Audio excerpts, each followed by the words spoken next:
Let me know when I'm live. Yes, sir. Ready, everybody? Chalo. Let's get ready. Come on. 10-day MBA में आप सबका स्वागत है। लेकिन आज 10-day MBA शुरू करने से पहले 10-day MBA में पहले अपनी मोबाइल एप्लीकेशन पे करने वाला था, लेकिन आज मैं YouTube पे आया हूं। स्पेशली बहुत सारे वीडियोस बने। संदीप जी, सबसे पहले आपको बहुत बहुत प्रणाम, मुस्कुराहट के साथ। आपका स्वागत है, क्योंकि मुझे पता है इस समय आप सबसे पहले देख रहे होगे, आपकी पूरी टीम देख रही होगी। तो सबसे पहले आपको बताता हूं, पहले आपसे पूछता हूं, स्कैम का मीनिंग क्या होता है? स्कैम का मीनिंग क्या होता है? डेफिनेशन जानते हैं आप? स्कैम, स्टॉप स्कैम बिजनेस क्या है? फाइनेंशियल स्कैम है? किस तरीके का स्कैम है? भाई आपको समझा देता हूं। आपने मेरे फाइनेंशियल रिकॉर्ड जाके चेक किए, साथ में आपने देखा कंट्रोल चेक कौन कर रहा है? एक एक करके आपसे पूछता हूं सवाल में, और आपसे सवाल पूछता हूं। मुझे पता है अब आप जवाब देना शुरू करेंगे, और आपसे रोज सवाल करूंगा मैं। रोज सवाल जवाब करते हैं। अब आपने जो आज छेड़ा है इसको, हमारा ऑडिट कौन करता है? छज्जू लाल गुप्ता एंड सन्स नहीं करता, लल्लू लाल गुप्ता एंड सन्स नहीं करता। बिग 4 ऑडिटर है पूरी दुनिया में। पूरी दुनिया में जिस चीज का बाजार में 1 लाख रुपए लगता है, उसका 25 लाख रुपए देता हूं मैं। जिस चीज का बाजार में 1 करोड़ रुपए लगता है, उसका 25 करोड़ देता हूं। 25 गुना ज्यादा। क्यों जानते हैं? क्योंकि हम चाहते हैं कि हम इतना ट्रांसपेरेंट रहें, इतना ट्रांसपेरेंट रहे, इसका कोई हिसाब नहीं। सबसे पहले आपकी जानकारी के लिए, आपकी ऑडिटर कौन है? आपसे थोड़े दिन में आके पूछूंगा, आपको पूरी डिटेल दूंगा। अभी तो जनता को, अभी आपसे किसी ने सवाल नहीं किए, हम सवाल करेंगे। पहला चीज, सबसे पहली चीज, आपको झूठ नहीं लिखना चाहिए था कि आपको किसी ने लीगल नोटिस भेजा या आप पे कोर्ट केस किया। 1 हफ्ते के अंदर कुछ ऐसा करने वाला हूं कि अपने आप आपको समझ में आएगा कि आपने क्या गलती किया। पहले दूसरी साइड पूछ लेते ना, दूसरी साइड बात तो कर लेते। स्कैम बोला आपने। अर्नस्ट एंड यंग हमारा ऑडिटर है। अर्नस्ट एंड यंग को आप ऑनबोर्ड करो, पहले देखते हैं आप ऑनबोर्ड भी कर पाते हो। 3 महीने का चेक करते हैं पहले वो, कि कौन सी कंपनी का वो ऑडिट करेंगे नहीं करेंगे। फाइनेंशियल कंट्रोल और स्टैट्यूटरी कंप्लायंस सारे के सारे आज अर्नस्ट एंड यंग कर रहा है हमारा।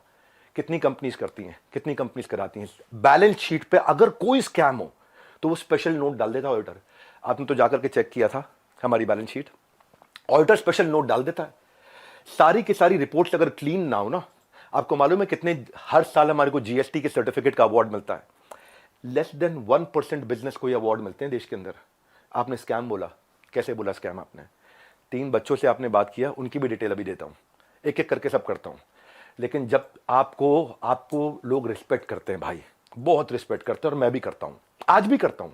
आज तो खाली सवाल पूछ रहा हूं।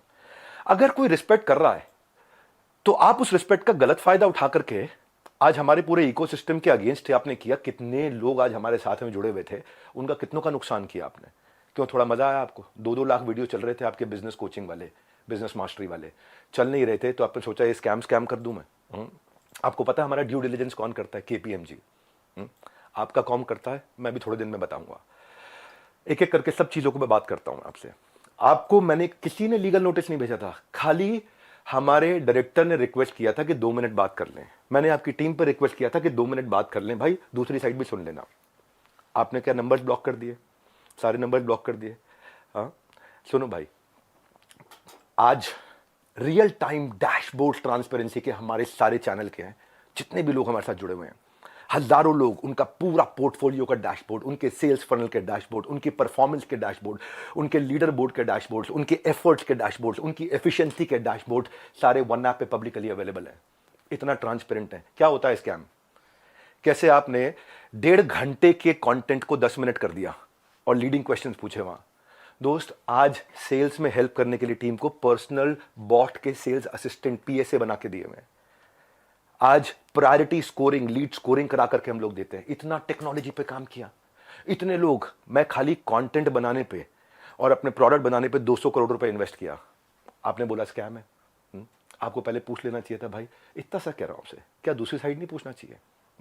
आज किसी की लीड्स अगर जनरेट होती हैं और उसके डैशबोर्ड पे आती हैं, उसकी सिक्योरिटी के लिए हमने ROG डैशबोर्ड बनाया हुआ है, रेड, ऑरेंज, ग्रीन। पर आपने बोला कि जबरदस्ती बेच दिया जाता है, बेवकूफ बना दिया जाता है। आपको पता है हमारे एक डिपार्टमेंट है QoS, quality of sales. Quality of sales में क्या होता है? अगर किसी ने हमारा सामान खरीदा और ट्रांजैक्शन कर दिया, उसी टाइम हमारी टीम से उसको फोन जाता है, एक वीडियो कॉल, और वीडियो कॉल पे पूछा जाता है उससे, क्या सारी टर्म्स एंड कंडीशन समझ में आई आपको? क्या आपको मिस सेलिंग हुआ? अगर वो जरा सा भी बोल देता है मिस सेलिंग हुआ, ऑन द स्पॉट रिफंड होता है। हमारे यहां रिफंड के 2 प्रोसेस है। पहला प्रोसेस है कि क्वालिटी ऑफ सेल्स। हम ये चेक करते हैं कि हमारे किसी अफिलिएट ने गलत तरीके से तो नहीं मिस सेल कर दिया, गलत का कोई कमिटमेंट तो नहीं कर दिया, ओवर कमिटमेंट तो नहीं कर दिया। थोड़ा जानो भाई, दूसरी साइड भी जानो, यही तो आपको कह रहा हूं मैं। क्या दूसरी साइड नहीं जानना चाहिए? एक साइड से बोल दो और पूरा परसेप्शन चेंज कर दो बाजार में। क्यों? क्योंकि लोग आपको रिस्पेक्ट करते हैं। क्यों? क्योंकि लोग आपसे प्यार करते हैं। उस प्यार का गलत फायदा उठाओगे आप? हाँ, क्यों? क्योंकि आपके सब्सक्राइबर हो गए, आप कहते हो मैं सब कुछ फ्री में करता हूं, मैं नॉन प्रॉफिट हूं। आप नॉन प्रॉफिट नहीं हो, उसकी भी अभी थोड़ी देर में बात करता हूं मैं। बहुत सारे सवाल अब मेरे को आपसे हैं, बहुत सारे हैं। पहले एक समझते हैं क्वालिटी ऑफ सेल्स। आज कोई भी सेल्स हमारे यहाँ होती है ना, हमारी टीम उसको वीडियो कॉल करती है, वीडियो कॉल पे पूछती है, और वो वीडियो कॉल रिकॉर्ड होता है, उसको भेजा जाता है, उससे एक्सेप्टेंस लिया जाता है, और जब वो ओके करता है तब उसकी ट्रांजैक्शन कंप्लीट होती है। अगर उसने जरा सा भी बोला नहीं यार मुझे लग रहा है कि शायद मुझे मिस सेल किया गया या मुझे ओवर कमिट किया गया, on the spot quality of sales customer service की टीम उसका पैसा रिफंड करती है ऑन द स्पॉट। जब आदमी बोल देता है मुझे सारी टर्म्स एंड कंडीशन समझ में आ गई वीडियो कॉल पे, सब कुछ समझ में आ गया, हाँ मैं ये लेना चाहता हूं, मैं ये प्रोग्राम अटेंड करना चाहता हूं, मैं अपने बिजनेस को बिल्ड करना चाहता हूं, इस तरह से करना चाहता हूं, डबल चेक करते हैं। उसके बाद आगे हमारे यहाँ एक नियम है कि 100 दिन आप हमारे साथ में, एक या तो आप लर्निंग के लिए आए हो, अर्निंग के लिए आए हो, दोनों के लिए आए हो। लोग लर्निंग के लिए आते हैं, लेकिन उनको अगर ये अपॉर्चुनिटी मिलती है कि मैं अफिलिएट भी कर सकता हूं थोड़ा। मल्टी लेवल का मीनिंग क्या है आपको मालूम है? वो जब बहुत सारे लेवल हो, यहाँ एक ही लेवल है, अब वो अफिलिएट होता है, मल्टी लेवल नहीं होता। और जब अफिलिएट होता है और अफिलिएट बनके वो एक्सेप्ट करता है कि मुझे अफिलिएट की तरह काम करना है, तो भी हमने बोला कि अगर आपने 100 दिन काम किया, हमारे पास पूरा डैशबोर्ड है। और 100 दिन काम किया आपने, मेहनत करी, कितनी देर? पूरा दिन नहीं, 2-3 घंटा, 3.5 घंटा भी अगर आपने काम किया, इतना भी काम किया, पूरे डैशबोर्ड है एक एक आदमी के। जाने मन, आपका ऑफिस, आपकी टीम, आपका कैमरा, आपके लोग, मैं अकेले आऊंगा, सवाल कर लो जितने मर्जी कर लो, क्यों नहीं बुलाया? मैं तो आज तक वेट कर रहा था, क्या बुला लोगे? दूसरी साइड सुननी चाहिए। एक साइड सुन के स्कैम कैसे कह सकते हो आप? आपसे आधी उम्र के थे बच्चे वो, आप डबल उम्र के हो, इतनी तो आपके अंदर मैच्योरिटी होनी चाहिए थी भाई। आपसे कोई सवाल करे कितना बुरा लगता है ना, आपको फट से कम्युनिटी पर डाल देते हो, कितना बुरा लगता है। पर कोई तो चाहिए जो आपसे भी सवाल कर सके। रिस्पेक्ट के साथ ही कर रहा हूं, कोई लड़ाई थोड़ी कर रहा हूं आपसे, बहुत प्यार से रिस्पेक्ट से कर रहा हूं कि आपका जगह, आपकी ऑफिस, आपका टीम, आपका कैमरा, मुझसे सवाल करो आप, मैं आके जवाब दूंगा। क्यों? क्यों लग रहा है आपको? क्योंकि आपको जाना था बिजनेस कोचिंग की इंडस्ट्री में, आपने बड़े बड़े अखबार की एड्स दिए। क्या सबको पता है ये बात कि आप 36 लाख रुपए लेते हैं 2 घंटे की कंसल्टिंग का? सबको पता नहीं है, अभी उसकी भी डिटेल बात करता हूं मैं। मनी बैक गारंटी में अनकंडीशनल रिफंड हो जाता है, और ऐसे कई लोग हैं जो बेचारे नहीं कमा पाए, जो नहीं कमा पाए, अनकंडीशनल रिफंड है, क्योंकि उन्होंने अपनी सारी टर्म्स एंड कंडीशन जो डे 1 पे एक्सेप्ट करी थी उनको पूरा किया था। फिर भी अगर किसी को कोई शिकायत होती है तो वो कस्टमर सर्विस से फोन करता है। कस्टमर सर्विस से फोन करता है तो हमारी कमिटमेंट है 24 घंटे के अंदर 98.2% सेटिस्फैक्शन रेट के साथ में इमीडिएटली केपीआईज मेजर कर रहे हैं हम लोग, केपीआईज मेजर कर रहे हैं 98.2% के साथ में। आओ हमारे ऑफिस में आपको डैशबोर्ड दिखाते हैं। हमारे यहाँ रूल क्या है? Turn around time. अगर किसी ने कोई कंप्लेन किया तो विद इन 24 आवर्स की कंप्लेन रिजॉल्व होनी चाहिए। हो सकता है उसमें भी 2% जिनकी रिजॉल्व नहीं हो रही हो, तो उनके लिए क्या है, उनकी कोई नई तरह की प्रॉब्लम हो सकती हो, और अगर नई तरह की प्रॉब्लम है तो एक और डिपार्टमेंट बना रखा है, ई क्यूब। आपने स्कैम बोला, मैं आपको आंसर देता हूं और आपसे पूछता हूं आपने दूसरी साइड क्यों नहीं पूछी? क्यों? आपको लोग इतना प्यार करते हैं, उस प्यार का कैसे भी फायदा उठा लोगे आप, कैसे भी, जिसको मर्जी जो मर्जी बोल दो।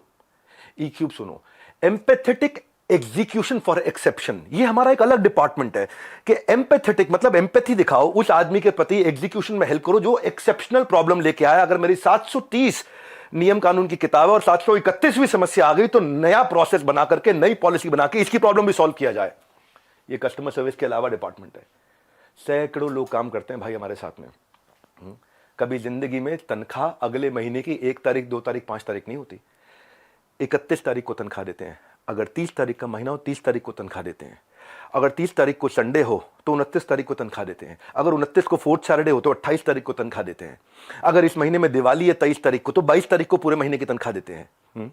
आप स्कैम बोल रहे थे, दूसरी साइड तो पूछ लेते। जाने मन ये तो कह रहा हूं बस आपसे, इतना ही तो सवाल उठा रहा हूं कि आपकी जगह, आपका ऑफिस, आपकी टीम, सवाल कर लेना मुझसे। आपके लोग, मैं अकेला बैठूंगा, आप सवाल करना, मैं आपको उत्तर देता हूं। भाई आपसे रिक्वेस्ट है, कभी भी ऐसा काम मत करो जिससे इतने सारे लोगों की जीविका असुरक्षित हो जाए। इतने सारे लोगों की जीविका असुरक्षित हो जाए। भाई हमारे यहां एक सर्विस इंडेक्स होता है, आपको बताता हूं। सर्विस इंडेक्स में क्या होता है, जो मेरे ब्रांच ऑफिस है 4 लेवल होते हैं, आपको आज शेयर करता हूं। स्कैम का मीनिंग क्या है मैं समझाता हूं। स्कैम का मीनिंग होता है जब सब झूठ हो, चोरी हो। यहां क्या है, यहां सर्विस के लिए इतनी बड़ी टीम लगा रखी है हमने, इतनी बड़ी टीम लगा रखी है। अरे भाई कहीं भाग गया क्या, मैं यहीं खड़ा हूं। जिस चीज की आप शिकायत कर रहे हो ना, वो मैं मई में बंद कर चुका था, क्योंकि अगर थोड़े से भी लोगों का दिल दुखा है, मई जून में सब बंद कर दिया था। वो आज प्रोडक्ट पे काम कर रहे हैं। 10 डे एमबीए हमने आज से 25 दिन पहले, 30 दिन पहले लॉन्च किया कि हम फ्री में पूरे देश को एमबीए कराएंगे। अब आपको बताता हूं सर्विस इंडेक्स। अगर किसी को कोई तकलीफ है तो पहले वो ब्रांच लेवल पे रेज कर सकता है कंप्लेंट। अगर ब्रांच लेवल पे उसकी प्रॉब्लम सॉल्व नहीं हुई तो वो हेड ऑफिस लेवल पे, लेवल 2, वहां पे रेज कर सकता है उसी सर्विस इंडेक्स में। और ब्रांच को हम पकड़ते हैं कि भाई इसकी प्रॉब्लम क्यों नहीं सॉल्व करी। और यहां भी नहीं हुई तो तीसरा लेवल होता है ई क्यूब, जो मैंने आपको बताया। और वहां भी नहीं हुई तो मेरे तक पहुंच सकता है top management level 4। Level 1 2 3 4 4 levels हैं जहां पे कोई भी आदमी बोल सकता है। आज सैकड़ों हजारों लोगों ने हमारे साथ में अपने बिजनेसेस को टर्न अराउंड किया, और सैकड़ों हजारों एफिलिएट्स ने, उनको हमने हैप्पीनेस क्वेश्चन के लिए, उनको हम gold coins, bikes, cars, Dubai trip, Goa trip, उनको हम लोग, ताकि हम लोग अर्निंग लर्निंग के साथ एक्सपीरियंस क्रिएट करें। आज इतने सारे सेलिब्रिटीज से वो मिलते हैं आकर के। जाने मन स्कैम हो तो क्या 12 विश्व रिकॉर्ड बन जाते हैं? कंटेंट था। लेकिन जब किसी ने आपसे पूछा कि सर मुझे कोर्स पसंद नहीं आया, आपको पता है उसके बारे में, मैं उसके बारे में भी शेयर करता हूं। पर उससे पहले 12 विश्व रिकॉर्ड क्यों बने? क्योंकि लोगों को कंटेंट समझ में आया। आपको पूछना चाहिए था उससे। आपने क्या लीडिंग क्वेश्चन किए? जो लोग वहां अटेंड किए थे ना, उन्होंने बताया विवेक सर आपकी वहां बहुत तारीफ भी हुई, लेकिन संदीप माहेश्वरी ने काट दिया। और अब अगर आप वीडियो अपलोड करोगे तो भी मुझे पता है आप काट के करोगे, क्योंकि वहां जो इतनी जितनी तारीफ हुई आपने उसकी बात नहीं करी, आपने केवल लीडिंग क्वेश्चन किए। और लीडिंग क्वेश्चन के साथ 10 मिनट में आपने अपना एजेंडा सेट कर दिया, क्योंकि आपका कोई वीडियो 2 लाख व्यू से ऊपर नहीं जा रहा था। बिजनेस मास्टरी का कोई वीडियो आपका 2 लाख व्यू से ऊपर नहीं जा रहा था, पर जैसे स्कैम डाला 50 लाख पे चला गया। भाई क्यों? क्यों? एक बार सवाल कर लेते, अगर आप इतने ऑनेस्ट थे तो सवाल कर लेते, क्यों पीछे पड़ गए आप? बिल्कुल इस तरीके से आप सुनो भाई, अगर किसी ने बोला सो कोर्स पसंद नहीं आया तो पूछते कि आपने कितना कोर्स अटेंड किया था। पूछा आपने? आप वहां पे बोला सेल्स सिखा रहे थे, क्यों सेल्स सीखनी नहीं चाहिए? क्या सेल्स सिखानी चाहिए? आज सुबह 8 बजे संडे को जो मैं केस स्टडीज लाता हूं, उस पर इतना मेहनत करते हैं, फ्री में इतना कंटेंट देते हैं। जब मेरे साथ में इतने बिलियनियर प्रोफेसर्स आकर के, अरबपति बड़े बड़े, हर एक प्रोफेसर जो 5 10 20 हजार करोड़ 50 हजार करोड़ का काम कर रहा है, वो आके हमारे साथ में काम करता है, हमारे ऑफिस देखता है, इंफ्रास्ट्रक्चर देखता है, इतनी बड़ी टीम्स देखता है। स्कैम नहीं है भाई, इतनी बड़ी टीम सपोर्ट के लिए। दूसरी साइड भी पूछना चाहिए था। फिर से आपको याद दिला रहा हूं, मैं कोई आपसे झगड़ा नहीं है, मेरा कोई लड़ाई नहीं है, बस सिर्फ इतना कह रहा हूं कि आपको बहुत रिस्पेक्ट करता हूं, बस इतना कह रहा हूं कि एक बैलेंस्ड अप्रोच रखनी चाहिए थी। देखो क्या होता है, जब कोविड भी था ना, ये कोई मैं विक्टिम कार्ड नहीं प्ले कर रहा, जब कोविड भी था ना तो मेरे एक कंटेंट में एक लड़का काम करता था, उसके फादर की डेथ हो गई। क्यों? क्योंकि सेकेंड वेव के अंदर ऑक्सीजन नहीं मिल रही थी लोगों को। जाने मन ये एम्प्लॉइज, हमारे ही लीडर्स ने जान लगा के रातों रात पूरा अस्पताल खड़ा करा दिया था। 2 करोड़ लोगों को हमने फ्री मील्स बंटवाए थे, 200 बेड का अस्पताल तैयार किया, अपनी जेब से बहुत पैसा लगाया। क्यों? ताकि न केवल हमारे एम्प्लॉइज, बाकी लोगों के लिए भी हम खर्च सकें। जब हम आज अपनी टीम्स को ट्रेनिंग देते हैं ना, आज ज्वाइन करते न्यू हायर इंडक्शन ट्रेनिंग होती है, आज रोज लाइव रिटिमिस ritual of 30 minute solitude, 10,000 IBC रोज लाइव आके अटेंड करते हैं, रोज every day except for Sunday, हर वीकडे पे। जब कोई ऑनबोर्ड होता है ना तो उसको आईबीसी सर्टिफिकेशन, आईसीपी प्रोग्राम कराते हैं। आज हमारे ट्रेनर्स जो है ना 700 किलोमीटर से 1200 किलोमीटर ट्रैवल कर करके जाकर के हमारे टीम्स को, एफिलिएट्स को सपोर्ट करते हैं। और फिर भी अगर हमें लगता है कि कोई टीम मेंबर आज इनएक्टिव हो गया तो उसके लिए हम एक नया कैंपेन चलाते हैं, घर वापसी, ताकि हम उसकी मदद कर सकें, उसके लिए खड़े। उसमें इतना बता रहा हूं कि जब स्कैम होता है ना तो आदमी दिखता नहीं है, कहीं दिखाई नहीं पड़ता। यहां तो हम मजबूती से खड़े हुए हैं, अभी थोड़े दिनों में फिर दिखाई पड़ेंगे। आप और डालो कम्युनिटी में पोस्ट, खूब डालो, है ना, खूब डालो, को मजा आ रहा है सब करने में। मैं इतने दिन से वेट कर रहा था, आपको इतना ही रिक्वेस्ट लिखा था, आपने पहले झूठ बोल दिया, आपको लीगल नोटिस भेजा। किसी ने लीगल नोटिस नहीं भेजा आपको, दिखा दो अगर है तो लीगल नोटिस। अभी 1 हफ्ते में मैं क्या करूंगा वो अभी नहीं बताऊंगा, वो अभी आप सोचना, अभी खाली आप सोचो मैं क्या करूंगा, क्या क्या करने वाला हूं। भाई साहब ईमानदार हूं, इसलिए आके आज जवाब दे रहा हूं आपको। मेरा जो एंटरप्रेन्योर सर्टिफिकेशन प्रोग्राम है ना, 30 दिन का होता है, लाइव बहुत बड़ा स्टूडियो है जहां पे लाइव क्वेश्चन आंसर होते हैं 30 दिन तक। एंटरप्रेन्योरशिप जो एफिलिएट ज्वाइन करते हैं, 30 दिन की ट्रेनिंग उनके लिए, कैसे एंटरप्रेन्योर माइंडसेट बिल्ड करेंगे, ग्रूमिंग करेंगे, पर्सनालिटी करेंगे, अपना ब्रांड कैसे बनाएंगे, सेलिंग स्किल कैसे होगा। फिर भी क्योंकि कुछ लोग ने मिस सेलिंग किया था नीचे, बहुत छोटी मात्रा थी। भाई साहब मैंने पूरा प्रोग्राम मई में बंद कर दिया, जिसका वीडियो आपने आज बनाया अपना बिजनेस मास्टरी शुरू करते वक्त। टाइमिंग है जाने मन। ये मैं वही विवेक बिंद्रा था जिसको आपने बोला इसके साथ मिलकर मैं कोई धमाका करना चाहता था, है ना। आपको पता है हमने आज डॉक्टर विवेक बिंद्रा एक ऐसा एआई बिजनेस कोच लॉन्च किया, फ्री में लोगों के क्वेश्चन आंसर जवाब दे रहे हैं। पूरी दुनिया के यूनिवर्स का बिजनेस नॉलेज उसके अंदर हमने ऐड कर दिया, लोग क्वेश्चन आंसर कर सकते हैं फ्री में। हाँ, पैसे नहीं ले रहे उसके लिए हम लोग। ये स्कैम होता है। हाँ, इतने सारे बिजनेसेस ऐसे हैं जिनके अब मैं टेस्टिमोनियल डालना शुरू करूंगा। Just watch out, keep watching out now. हाँ, कुछ करा है तो जवाब दे रहे हैं, खाली खोखले नहीं बैठे हैं भाई। हाँ, कंटेंट मार्केटिंग में इतना अफिलिएट्स की हेल्प करते हैं हम लोग लेवल लेवल पे। आपको मालूम है हमने एक डीलो बनाया हुआ है, डे इन लाइफ ऑफ। मेरे एक अफिलिएट की डे इन लाइफ ऑफ कैसा होता है, उसका वन ऐप पे उसका ऑफिस बना देते हैं, पूरा बड़ा संसार है। ये मेरा आखिरी वीडियो नहीं है, आप डालो कम्युनिटी पे पोस्ट और डालो। तो मैं आपसे आज सारी की सारी कम्युनिटी से एक सवाल करता हूं, क्या आप चार्ज नहीं करते? क्या आप पैसा नहीं मांगते लोगों से? आपका प्लेज क्या था? आज मैंने खोल के पढ़ा, आपका प्लेज पढ़ देता हूं मैं। आपके वीडियो में था, I will never take even a single rupee for my sessions in my entire life, not even after my death, my sessions are free for all. था आपका प्लेज? ये आपका प्लेज था। Same word to word repeat कर रहा हूं, कुछ change नहीं कर रहा। लेकिन आज मैं ईमेल्स दिखाऊंगा। रुक जाओ, ये तो लाइव है, अभी तो 10 डे एमबीए के लिए आया हूं, 10 डे एमबीए होगा। लेकिन ईमेल दिखाऊंगा जहां 2 घंटे के लिए दूसरों के दफ्तर में जाने का आप 36 लाख रुपए लेते हो, और 2 घंटे के लिए अपने दफ्तर में बुला करके अगर आप अपना सेशन देते हो प्राइवेट किसी को भी तो 9 लाख रुपए मांगते हो। कौन से ईमेल एड्रेस से करते हो? ये meet@swot.com। बता देना गलत है तो meet@swot.com, और डालो कम्युनिटी पे पोस्ट। अब एक एक का जवाब देते रहूंगा। आप ये मत सोचना, अभी तो कई चीजें हैं जो मैं आज पूरा नहीं बोलूंगा, क्योंकि आज मैं 10 डे एमबीए के लिए आया हूं, और 10 डे एमबीए जानबूझ के यूट्यूब पे किया आज मैंने। आप आज जो आपकी मैडम है मोनिका, उनको मैंने फोन किए थे, यही तो रिक्वेस्ट किया था कि 2 मिनट बात करा देना। मेरे पास मैसेजेस हैं अभी भी, यही रिक्वेस्ट किया था कि संदीप भाई से रिक्वेस्ट करिए कि 2 मिनट बात करा दें। आपने नंबर ब्लॉक करा दिया और कम्युनिटी पे पोस्ट डाल दिया। भाई लोग आप पे भरोसा करते हैं, उसका गलत इस्तेमाल नहीं करना चाहिए भाई। इतना रिक्वेस्ट कर रहा हूं, बहुत प्यार से तो बोल रहा हूं आपको मैं। आपने प्यार से सवाल उठाए, मैं भी प्यार से सवाल उठा रहा हूं आप पे। और अब आप और डालो कम्युनिटी पे पोस्ट, मैं और उठाऊंगा सवाल आपसे, क्योंकि आज सारे सवाल नहीं कर रहा। मुझे पता है, क्योंकि आपको मजा आता है। पहले भी आपने किसी के साथ किया था, कोई जेंटलमैन है, मुझे नाम याद नहीं है उसका, किसी को याद है क्या नाम था? चलो मेरे को नाम याद नहीं आ रहा, और बाकी टीम भी मना कर रही है उनका नाम मत लो, तो मैं उनका नाम नहीं ले रहा। वो तब भी आप रोज कम्युनिटी पे पोस्ट डालते थे, लड़ाई करते थे रोज। आपको उसमें शायद मजा आता है, स्वाद आता है। आप डिप्रेशन से गुजर रहे थे, उसके लिए मैं प्रार्थना करता हूं भगवान से आपको कभी तकलीफ ना हो, आपके किसी दुश्मन को भी तकलीफ ना हो। आप आगे बढ़ो, खूब आगे बढ़ो, खूब मदद करो। पर जाने मन ये कह रहा था, जिस धागे की गांठ को खोला जा सकता था उस पर कैंची चलाने की जरूरत नहीं थी। जिस धागे की गांठ को खोल सकते थे उस पर क्यों कैंची चलानी थी? ये आपके meet@swot.com, इसके अब मैं स्क्रीनशॉट्स दूंगा कि आप कैसे पैसा मांगते हो। आपका प्लेज था 1 रुपया नहीं लूंगा अपने सेशंस के लिए, लेकिन आप पैसा मांगते हो। इतना ही नहीं, हिंदुस्तान टाइम्स में आपने बिजनेस लीडर्स और ग्रोथ के लिए 75 लाख रुपए की आपने एड्स, रुपया कितना दिया मुझे नहीं पता, लेकिन बाजार में उसकी कॉस्ट 75 लाख रुपए होती है। फुल पेज एड्स डाली कि मैं 1-on-1 बिजनेस कोचिंग करता हूं और उसके लिए पैसा लेता हूं। फ्रंट पेज एड, फ्रंट के साथ में बैक टू बैक 2-2 पेज की एड।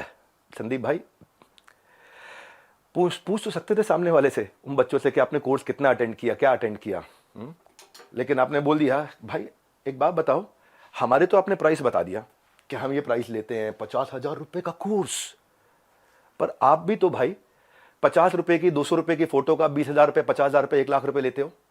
तो मैं भी तो बोल दूंगा, भाई वो फोटो तो मैं ऐसे खींच सकता हूं। हमें पता है भाई, हम रिस्पेक्ट करते हैं, मेहनत लगती है आपकी फोटो खींचने में। आप एक स्टूडियो तैयार करते हो, आप आर्टिस्ट बुलाते हो, उसकी फोटो खींचते हो, हम रिस्पेक्ट करते हैं, हम उसकी रिस्पेक्ट करते हैं। कहने को तो कोई कह सकता है 200 रुपए की फोटो, 1,000 रुपए की फोटो, 2,000 रुपए की फोटो, आप क्यों 40-50 हजार रुपए लेते हो एक एक फोटो का, क्यों 20-20 हजार रुपए लेते हो एक एक फोटो का? लेकिन भाई वो हमारा काम नहीं था। दूसरी साइड भी समझनी चाहिए, आपकी दूसरी साइड जैसे मैं समझ रहा हूं कि आप मेहनत करते हो बनाने में, काम को करने में। आप कॉन्वर्सेशन को उस दिन एक डायरेक्शन पे लेके गए, बस यही रिक्वेस्ट है, वो नहीं करना चाहिए था। जब मैं आया था आपके चैनल पे तो आपने मुझसे कहा था एक स्टेज पर आकर धमाका करेंगे, मैं इतना, आप बिजनेस के मामले में, एंटरप्रेन्योरशिप पे आपको बहुत अच्छी नॉलेज है। आज वो आपने वीडियो डिलीट कर दिया, क्योंकि आपको फील हो रहा होगा ना भाई। मैं ये कह रहा था कि इसकी टाइमिंग क्यों है ऐसी। हो सकता है मैं गलत हूं, हो सकता है मैं बिल्कुल गलत हूं, लेकिन टाइमिंग ऐसी है कि आपने बिजनेस मास्टरी का जो अपना प्रोग्राम लेकर के आया, उसके एवरेज व्यू 2 लाख व्यूज पर वीडियो था। फिर आपने कोई रियल मोटिवेशन एक्सपोज किया, उस पर 12 लाख लोगों ने देख लिया। हाँ, फिर आगे 7 आपने बिजनेस मास्टरी के एपिसोड डाले, तब भी फिर 2-3 लाख लोगों ने देखा। लोग देख नहीं रहे थे, क्योंकि लोग आपसे बिजनेस सीखने नहीं आते ना।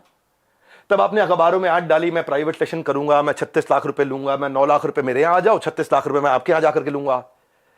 आपको देखा बात नहीं बनी, तब आपने बिग स्कैम एक्सपोर्ट डाल दिया। 10 मिनट का वीडियो, नॉर्मली आपके वीडियो 25 मिनट 30 मिनट के होते हैं, उस दिन आपने केवल 10 मिनट का डाला, जबकि वहां कॉन्वर्सेशन 1.5 घंटे की हुई थी। अब उस पर अचानक 5 मिलियन व्यूज आ गए, वो 2 लाख। क्योंकि भाई जब आप इस तरह की बात करते हो, सनसनीखेज बात करते हो, तो मैं एक बात बताता हूं आपको, लॉजिक पे क्यों नहीं करते बात। संदीप भाई आप देख रहे हो, मुझे मालूम है, अच्छे से देख रहे हो, आपकी टीम भी देख रही है, जनता भी देख रही है। भाई लॉजिक क्या होता है, आप वहां जज बने, आपने जज बन के वर्डिक्ट दे दिया। भाई मैंने तो आपसे इतना कहा था कि मेरी दूसरी साइड भी सुन लेना, है ना। आपने इतना लंबे लंबे कम्युनिटी रिपोर्ट डाल दिया, प्यारे विवेक और न जाने क्या क्या लिख दिया। भाई जब आप जज बनते हो तो जज बनो जज। आप रिस्पेक्टेबल आदमी हो, लेकिन जब जज बनते हो तो किसी की एप्लीकेशन पे जजमेंट नहीं होता है। सामने वाले को नोटिस देना होता है, उसको बुलाना होता है, दोनों पक्षों को सुनना होता है। हाँ, एविडेंस लिए जाते हैं, एग्जामिनेशन, उसके बाद क्रॉस एग्जामिनेशन, उसके बाद क्या होता है, क्रॉस क्वेश्चनिंग होती है, उसके बाद क्या होता है, फाइनल आर्ग्यूमेंट्स होते हैं, आर्ग्यूमेंट, फाइनल आर्ग्यूमेंट। उसके बाद जज अपनी जजमेंट को रिजर्व करता है, इंटेलिजेंस लगा के अपनी जजमेंट देता है। आपने 10 मिनट में जजमेंट दे दिया, स्टॉप स्कैम बिजनेस, और मेरे बारे में लिखना शुरू कर दिया, गंजे को कंगी 10 रुपए 100 रुपए, क्या क्या लिख दिया आपने। मैं भी तो बोल सकता हूं ना आपके बारे में, यही कह रहा था भाई। आप इतना ही रिक्वेस्ट किया था कि मुझे बुला लो, आपका ऑफिस, आपकी जगह, आपके लोग, फिर क्यों नहीं बुलाया। आज तक वेट ही कर रहा था मैं, बैकग्राउंड को जानने की आपने कोशिश नहीं करी उनके बारे में। सेकंड पार्ट आपने सुना, एक बार पूछ तो लेते, एक बारी बात तो करते। मैं आपसे ये कह रहा था कि जिस कॉस्ट पे आज मैं कोर्सेज दे रहा हूं ना, उस पर बहुत इन्वेस्ट किया है, बहुत बड़ा सर्विस सपोर्ट बनाया है। आज आपको पता है, एक एनिमेशन में एक आदमी, एक मैन पावर 8 घंटे की दिनचर्या में 8 सेकंड का एनिमेशन कर पाता। खाली इतना हम इन्वेस्ट करते हैं ताकि लोगों का एंगेजमेंट रेट बना रहे, एवरेज व्यू ड्यूरेशन बना रहे। आज संदीप जी आपने बोला 2,000-5,000 रुपए के कोर्स मिल जाते हैं बाहर। मैं भी तो बोल रहा हूं कि 20,000-50,000 रुपए क्यों लेते हो फोटो का आप। मैं ये कह रहा हूं आपसे कि आपका कैमरा था, आपकी टीम थी, आपके लोग थे, मैं तो अकेला आना था। देखो एक बात है, अगले अगर आप कम्युनिटी पोस्ट डालो, मैं अब आपके आरओसी जिसकी आपने बात करी ना, बैलेंस शीट की, आपकी जो बैलेंस शीट है ना संदीप जी, वो कंप्लीट नहीं है, अनसाइंड है। एज पर कंपनीज एक्ट आपने अनसाइंड बैलेंस शीट सबमिट करी हुई है। मेरे को अगर आपको ये सब फैलाना है ना, मैं बताऊंगा आपको स्कैम क्या है, मैं आपको बताऊंगा आराम से एक एक करके। अभी तो आज 10 डे MBA के लिए आया था, और ठोक करके सीना बोलता हूं, मैं यहां खड़ा हूं, स्कैम करके भाग नहीं रहा। हजारों वीडियोस बन गए, कोई घबराहट नहीं है हमारे को, सबके सामने जवाब दे सकते हैं। बस मैं ये वेट कर रहा था, शायद आप फोन करके बोल देते, आओ विवेक भाई खुले में चर्चा करते हैं, आराम से सबके सामने चर्चा करते हैं, ओपन में चर्चा करते हैं। क्या हुआ, कम्युनिटी डालनी है प्राइवेटली आपको खाली।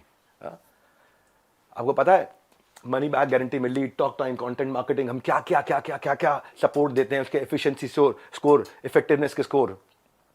देखो भाई इतना आपसे कहना चाहता हूं कि जिस मॉडल पे आपने बात करी ना, उस मॉडल में हम बहुत करेक्शंस ला चुके हैं। हम भी मानते हैं आदमी से गलती हो सकती है, मैं भी हाथ जोड़ के माफी मांग लेता हूं अगर हमसे कोई गलती हुई तो।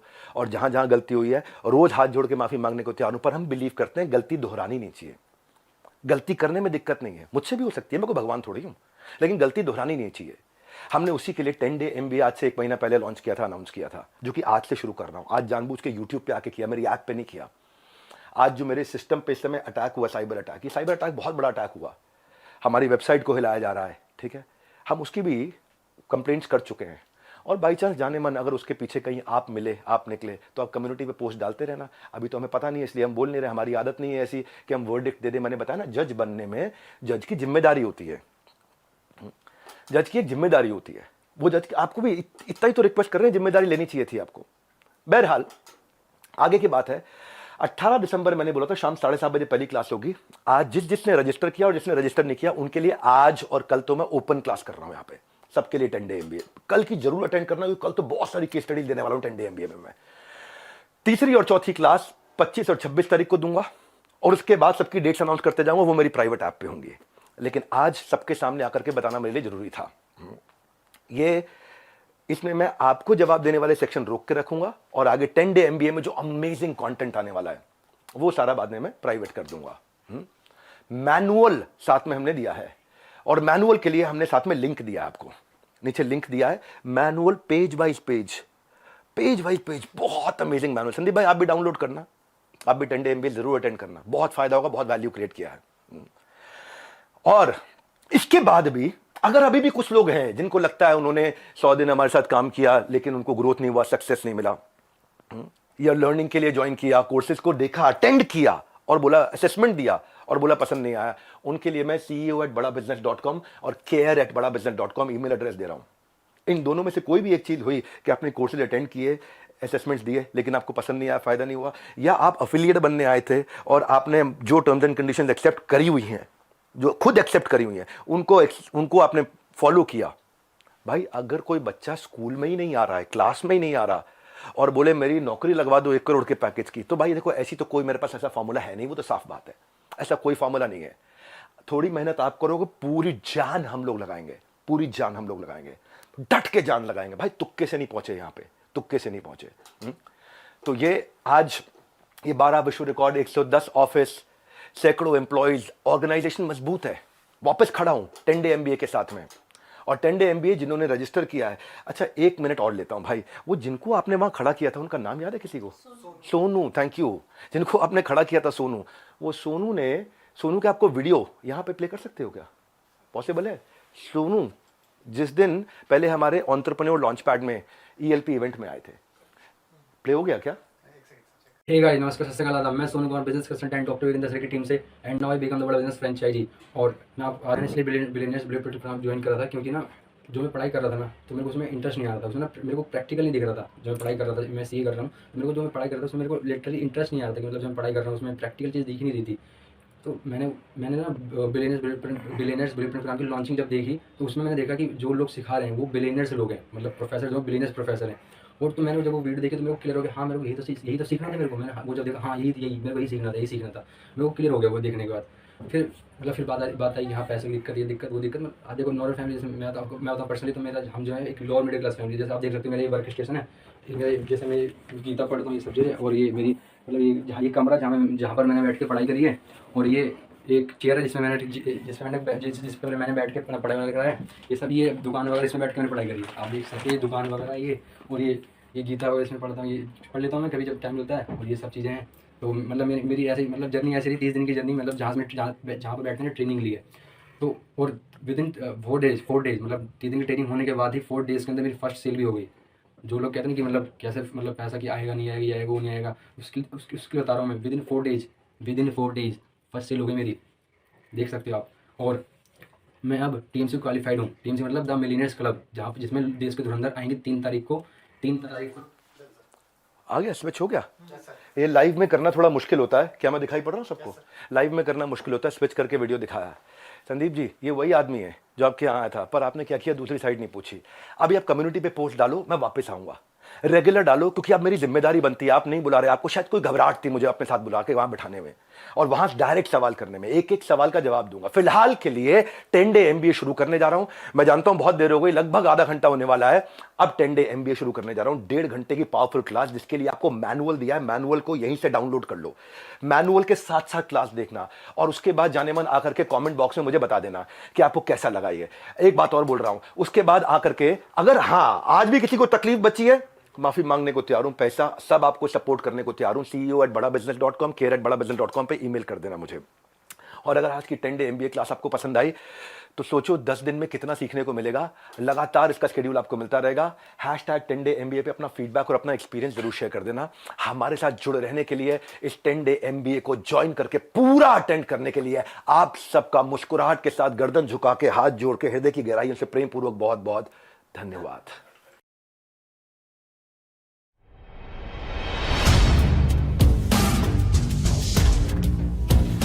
पहला दिन 10 डे एमबीए, 10 दिन के अंदर एमबीए कंप्लीट करने जा रहे हैं। और आज पहला अध्याय हमारा सोलोप्रेन्योर टू एंटरप्रेन्योर। वैसे जब भी आप सुनते हैं कि कुछ फ्री है तो पहली चीज दिमाग में आती है काम का नहीं होगा, कोई हिडन कॉस्ट होगा, कहीं बेवकूफ बनाने वाली बात तो नहीं है। लेकिन आज मुफ्त के नाम पे आपको ट्रैश नहीं, बहुत बड़ा ट्रेजर देने वाला हूं। नमस्कार, विवेक बिंद्रा बोल रहा हूं, फाउंडर एंड सीईओ बड़ा बिजनेस.com।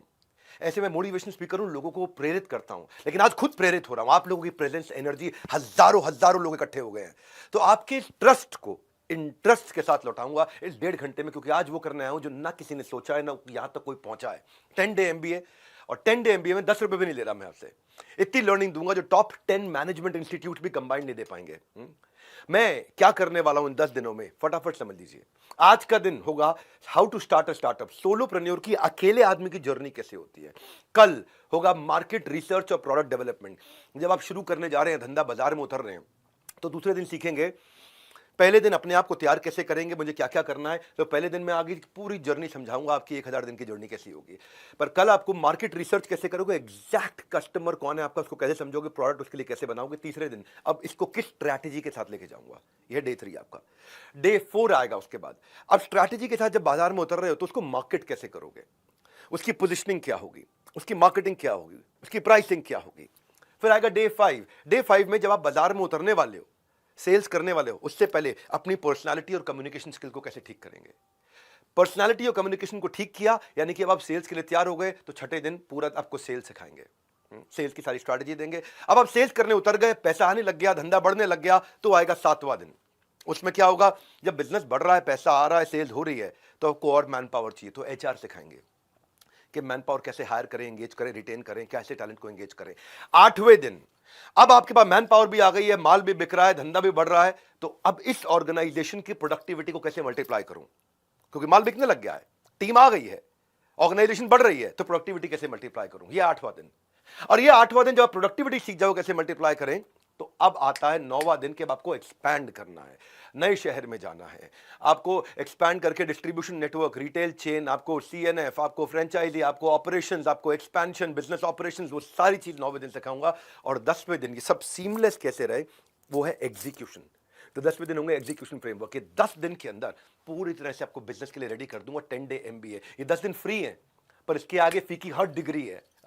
तो करते हैं, किक स्टार्ट मारते हैं पहले दिन की लर्निंग का पहला गियर। और पहला गियर शुरू हो रहा है हमारे आज डे 1 से, how to start a startup. एक सोलोप्रेन्योर की, एक अकेले आदमी की जर्नी कैसे होती है। अगर आपकी ऑर्गेनाइजेशन बिल्ड हो चुकी है, बड़ी हो चुकी है, तो भी आपके लिए जरूरी है, और अगर आपकी ऑर्गेनाइजेशन अभी शुरू हुई है, तो आपके लिए बहुत ही ज्यादा जरूरी है। ध्यान रखिएगा, हर 1.5 घंटे के सेशन में एंड की तरफ आपका एक असेसमेंट होगा, एग्जामिनेशन होगा, उसे कंप्लीट करने में 75% मार्क्स लेने पे आपको सर्टिफाई किया जाएगा। दूसरी चीज ध्यान रखिएगा, अगर ये प्रोग्राम आपने बीच में छोड़ दिया, तो अगली बार अटेंड करने के लिए आपको 19,000 रुपए देने पड़ेंगे। तो पहली बार के लिए सारे अटेम्प्ट मैं खाली सीरियस लोगों को बुलाना चाहता हूं, मेरे को भीड़ नहीं इकट्ठी करनी है। एक कहावत आपने सुनी होगी कि अकेला चना भाड़ नहीं फोड़ता। जिसने भी लिखी, पता नहीं उसका क्या माइंडसेट था, और चने का तो पता नहीं, लेकिन अकेला इंसान भाड़ क्या पूरा पहाड़ फोड़ सकता है। दशरथ मान जी पूरा पहाड़ फोड़ दिया। अकेला इंसान बहुत कुछ कर सकता है। सोलोप्रेन्योर की जर्नी आज जब शुरुआत जर्नी होती है तो कैसी होती है। अगर आप स्टूडेंट हो, बिजनेस की शुरुआत कर रहे हो, तो ध्यान से, मन से, कान लगा करके सुनोगे, बीच में छोड़ के जाओगे तो एकदम छूट जाओगे। पूरा 10 दिन अटेंड करना है, सारे के सारे सेशन। आज day 1, how to start a startup. अपनी भाषा में कबीरा दिए समझाए, काम करो बस उतना जितने में सैलरी मिल जाए। प्राइवेट कंपनी में वही कुछ कर दिखाता है जो मेहनती गधे से, पहले मेहनती गधा था, मेहनती गधे से कंपनी का जीजा बन जाता है, वही कुछ करके दिखाता है तो कंपनी का जीजा बन जाता है। वो कहते हैं ना, छोटी सोच पांव की मोच इंसान को आगे बढ़ने नहीं देती। आज मैं इस मानसिकता को नष्ट कर दूंगा और आपको तैयार कर दूंगा सोलोप्रेन्योर की जर्नी के लिए, जिसमें ऐसा कहते हैं कि सोमवार को लोग बोलते हैं ना नौकरी करते वक्त कि केवल शरीर ही दफ्तर जा रहा है, आत्मा तो घर पे रहती है। रघुपति राघव राजा राम, पर वो ये नहीं कहता कि जितनी तनख्वाह उतना काम, वो कहता है दबा के करेंगे काम, सुबह हो या शाम, लेंगे अपनी मर्जी का दाम, अपनी मर्जी का समय, अपनी मर्जी की जगह, अपनी मर्जी का काम, अपनी मर्जी का दाम, दुनिया लेगी सुबह शाम पूरे सम्मान से आपका नाम। तो जो शुरुआत होती है स्टार्टअप की, वो आसान नहीं होती।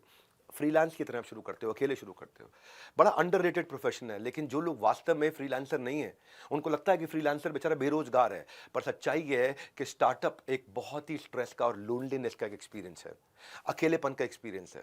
वो तूफान में इसको पलना पड़ता है। कहते हैं ना, जो तूफानों में पलते जा रहे हैं वही दुनिया बदलते जा रहे हैं। तो as a freelancer, as a solopreneur, no matter what you do, लोग आपको शुरू में जज करेंगे, आपको इग्नोर करेंगे, आप पे हंसेंगे, आपका मजाक उड़ाएंगे, आपसे जेलस होंगे। आज तो इस पे हंस रहे हैं जो, वो कल तेरा गुणगान करेंगे, करके दिखा कोई कमाल, लोग तो इस पे अभिमान करेंगे। छोटे बदलाव से शुरुआत होगी और वही बड़ी कामयाबी का हिस्सा बनेगा। सो लेकर आया हूं फिर से आपकी काम की बात। ध्यान से सुनना मेरी बात, इसका कोई नहीं है रिपीट टेलीकास्ट, है रिपीट टेलीकास्ट, पेमेंट करना पड़ेगा। मैं हमेशा फ्री देना चाह रहा हूं, सबको फ्री देना चाहता हूं। अगर आप सीरियस नहीं हो तो आपके लिए काम का नहीं है, आपको पेमेंट करना पड़ेगा। बहरहाल आज 20 चैप्टर्स ले रहा हूं मैं। आज सोलोप्रेन्योर की जर्नी के पहला चैप्टर है, हमेशा शुरुआत अकेले फ्रीलांसिंग से होती है, लेकिन उसकी प्लानिंग करनी होती है। ऐसा नहीं कि उठाया बंदूक गोली मार दिया उसके बाद निशाना लगाया।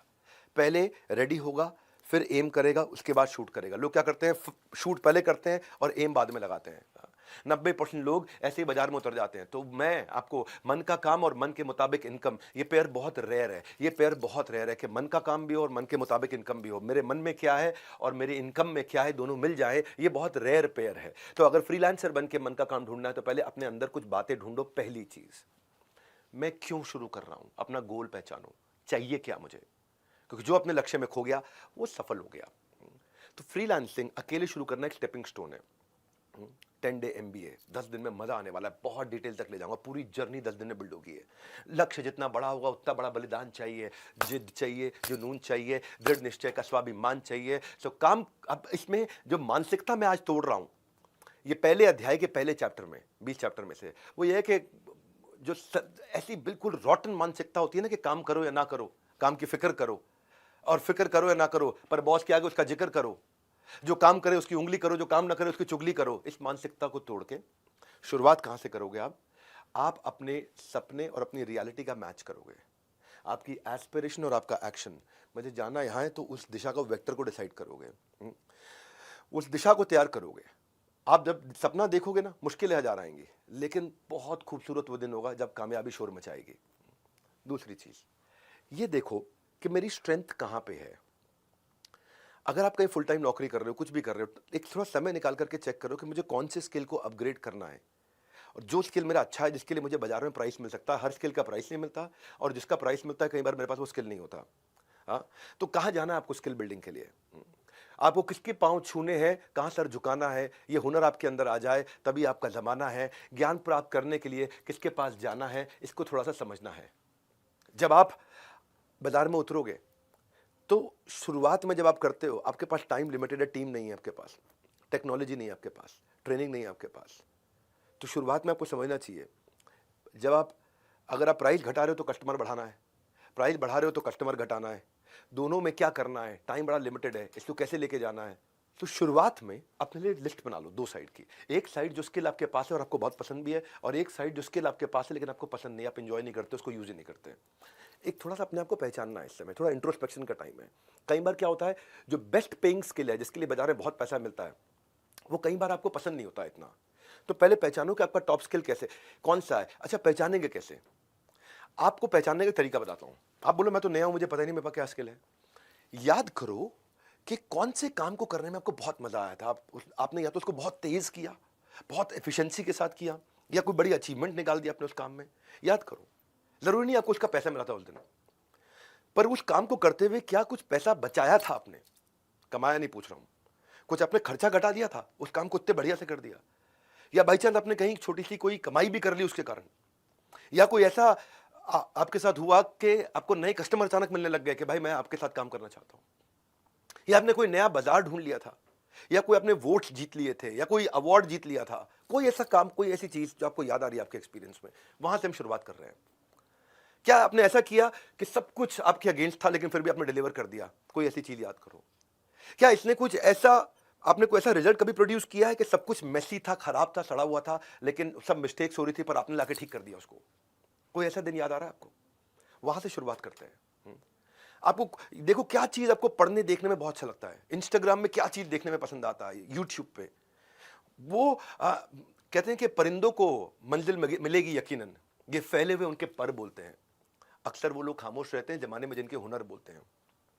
तो सबसे पहले आपके टॉप स्किल जो है ना, वो आपको रेपुटेशन देंगे, वो आपके मार्केटिंग मैसेज में जाएंगे आगे चल के, आपको उससे अच्छी प्राइसिंग मिलेगी। स्किल कुछ भी हो सकता है, मैं तो वैसे ही बोल रहा हूँ, कुछ उदाहरण देता हूँ। कोई एडिट करने का स्किल है, कुछ लिखने का स्किल है, कोई प्रोजेक्ट डेवलपमेंट का है, कोई पढ़ाने का है, राइटिंग, पब्लिशिंग, प्रूफ रीडिंग, कुछ भी, बहुत तरह के स्किल है, हर तरह के स्किल है। इसके ऊपर मैंने पूरा वेबिनार किया हुआ है। शुरुआत ये है कि मुझे ढूंढना है मुझे स्पेशलाइज किस में होना है, बिकॉज स्पेशलाइजेशन हाइटन्स रेप्यूटेशन। मुझे स्पेशलाइजेशन चाहिए किस में, कि जो बेस्ट स्पेशलिटी है जहां पे आपका स्किल और पैशन इंटरैक्ट करेगा, तो आपके जुनून का नतीजा जरूर निकलेगा, और हुनर जो है आपके अंदर है उसके समंदर से नूर निकलेगा। तो आपको क्या करना है, अब आप थोड़ा स्वॉट की तरफ चलो। स्वॉट क्या होता है? एक होता है स्ट्रेंथ वीकनेस जो होती है आपके अंदर, मेरी ताकत क्या है और मेरी कमजोरी क्या है, वो आपके अंदर होती है। एक होता है अपॉर्चुनिटी थ्रेट, वो आपके बाहर होती है। अपॉर्चुनिटी होती है कहां पे कस्टमर है, थ्रेट होता है कहां कॉम्पिटिटर है, ये बाहर है दो चीजें। आपकी ताकत आपकी कमजोरी अंदर है, और अपॉर्चुनिटी थ्रेट वो बाहर है। तो स्ट्रेंथ वीकनेस अपॉर्चुनिटी थ्रेट, थोड़ा इसको यहां से हम शुरू करेंगे अपना एमबीए, ताकि मैं एमबीए को थ्योरेटिकल नहीं रखना चाहता, मैं चाहता हूं आपकी प्रैक्टिस में आ जाए। कहां पे आपको लगता है कि थ्रेट है आपके लिए, कहां आपको लगता है आपके लिए फेलियर है बड़ा, असफलता एक चुनौती की तरह होती है, उसको थोड़ा स्वीकार करो, देखो आपके अंदर क्या कमी रह गई है, उसके बाद उसका सुधार करो। सो हमें अब हमने थोड़ा स्पॉट करने के बाद अब आप लिखना शुरू करोगे। आपको मैनुअल दिया हुआ साथ साथ, उस मैनुअल का प्रिंट आउट निकाल लिया होगा आपने, नहीं निकाला तो प्रिंट आउट निकाल के रेडी रहिए, हमेशा मोबाइल सामने रखिए, नोट्स बनाते जाइए। अब आपको देखना है कि मुझे इंप्रूव किसको करना है, क्योंकि ब्यूटी क्या है, इंटरनेट पे आपको आज बहुत कुछ मिल रहा है सीखने के लिए। सो चाहे कोई भी कोर्स ज्वाइन करो जो आपके काम का है, जितना सारा जानोगे आप, जितना उसके बारे में जान जाओगे, उतने वैल्यूएबल बनते चले जाओगे, और जितना वैल्यूएबल बनोगे उतनी ज्यादा आपको वैल्यूएबल मिलेंगे, वैल्यूएबल्स मिलेंगे। यानी कि आपका प्राइस आप इंक्रीज कर सकते हो with extra knowledge that you have. ये 10 डे प्रोग्राम जो मैं कर रहा हूं, ये वैसे अपने आप में परिपूर्ण है, संपूर्ण है, पर जैसे एमबीबीएस के बाद एमडी होती है, उसी तरह मेरे पास भी एमडी के लिए एडवांस प्रोग्राम्स भी हैं। मौका लगेगा तो बीच में बताऊंगा आपको इस 10 दिन के दौरान कि मैं एक प्रोग्राम लॉन्च किया, बीबी इम्पैक्ट, आउटकम ओरिएंटेड इम्पैक्ट।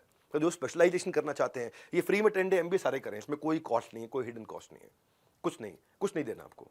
आपको बस पूरा अटेंड करके एग्जाम पास करना है और सर्टिफिकेट लेना है। इसके बाद अगर आपको और कुछ चाहिए, मुझसे सीखना चाहते हैं एंटरप्रेन्योरशिप, तो मैं आपको बीबी इम्पैक्ट के बारे में बताऊंगा।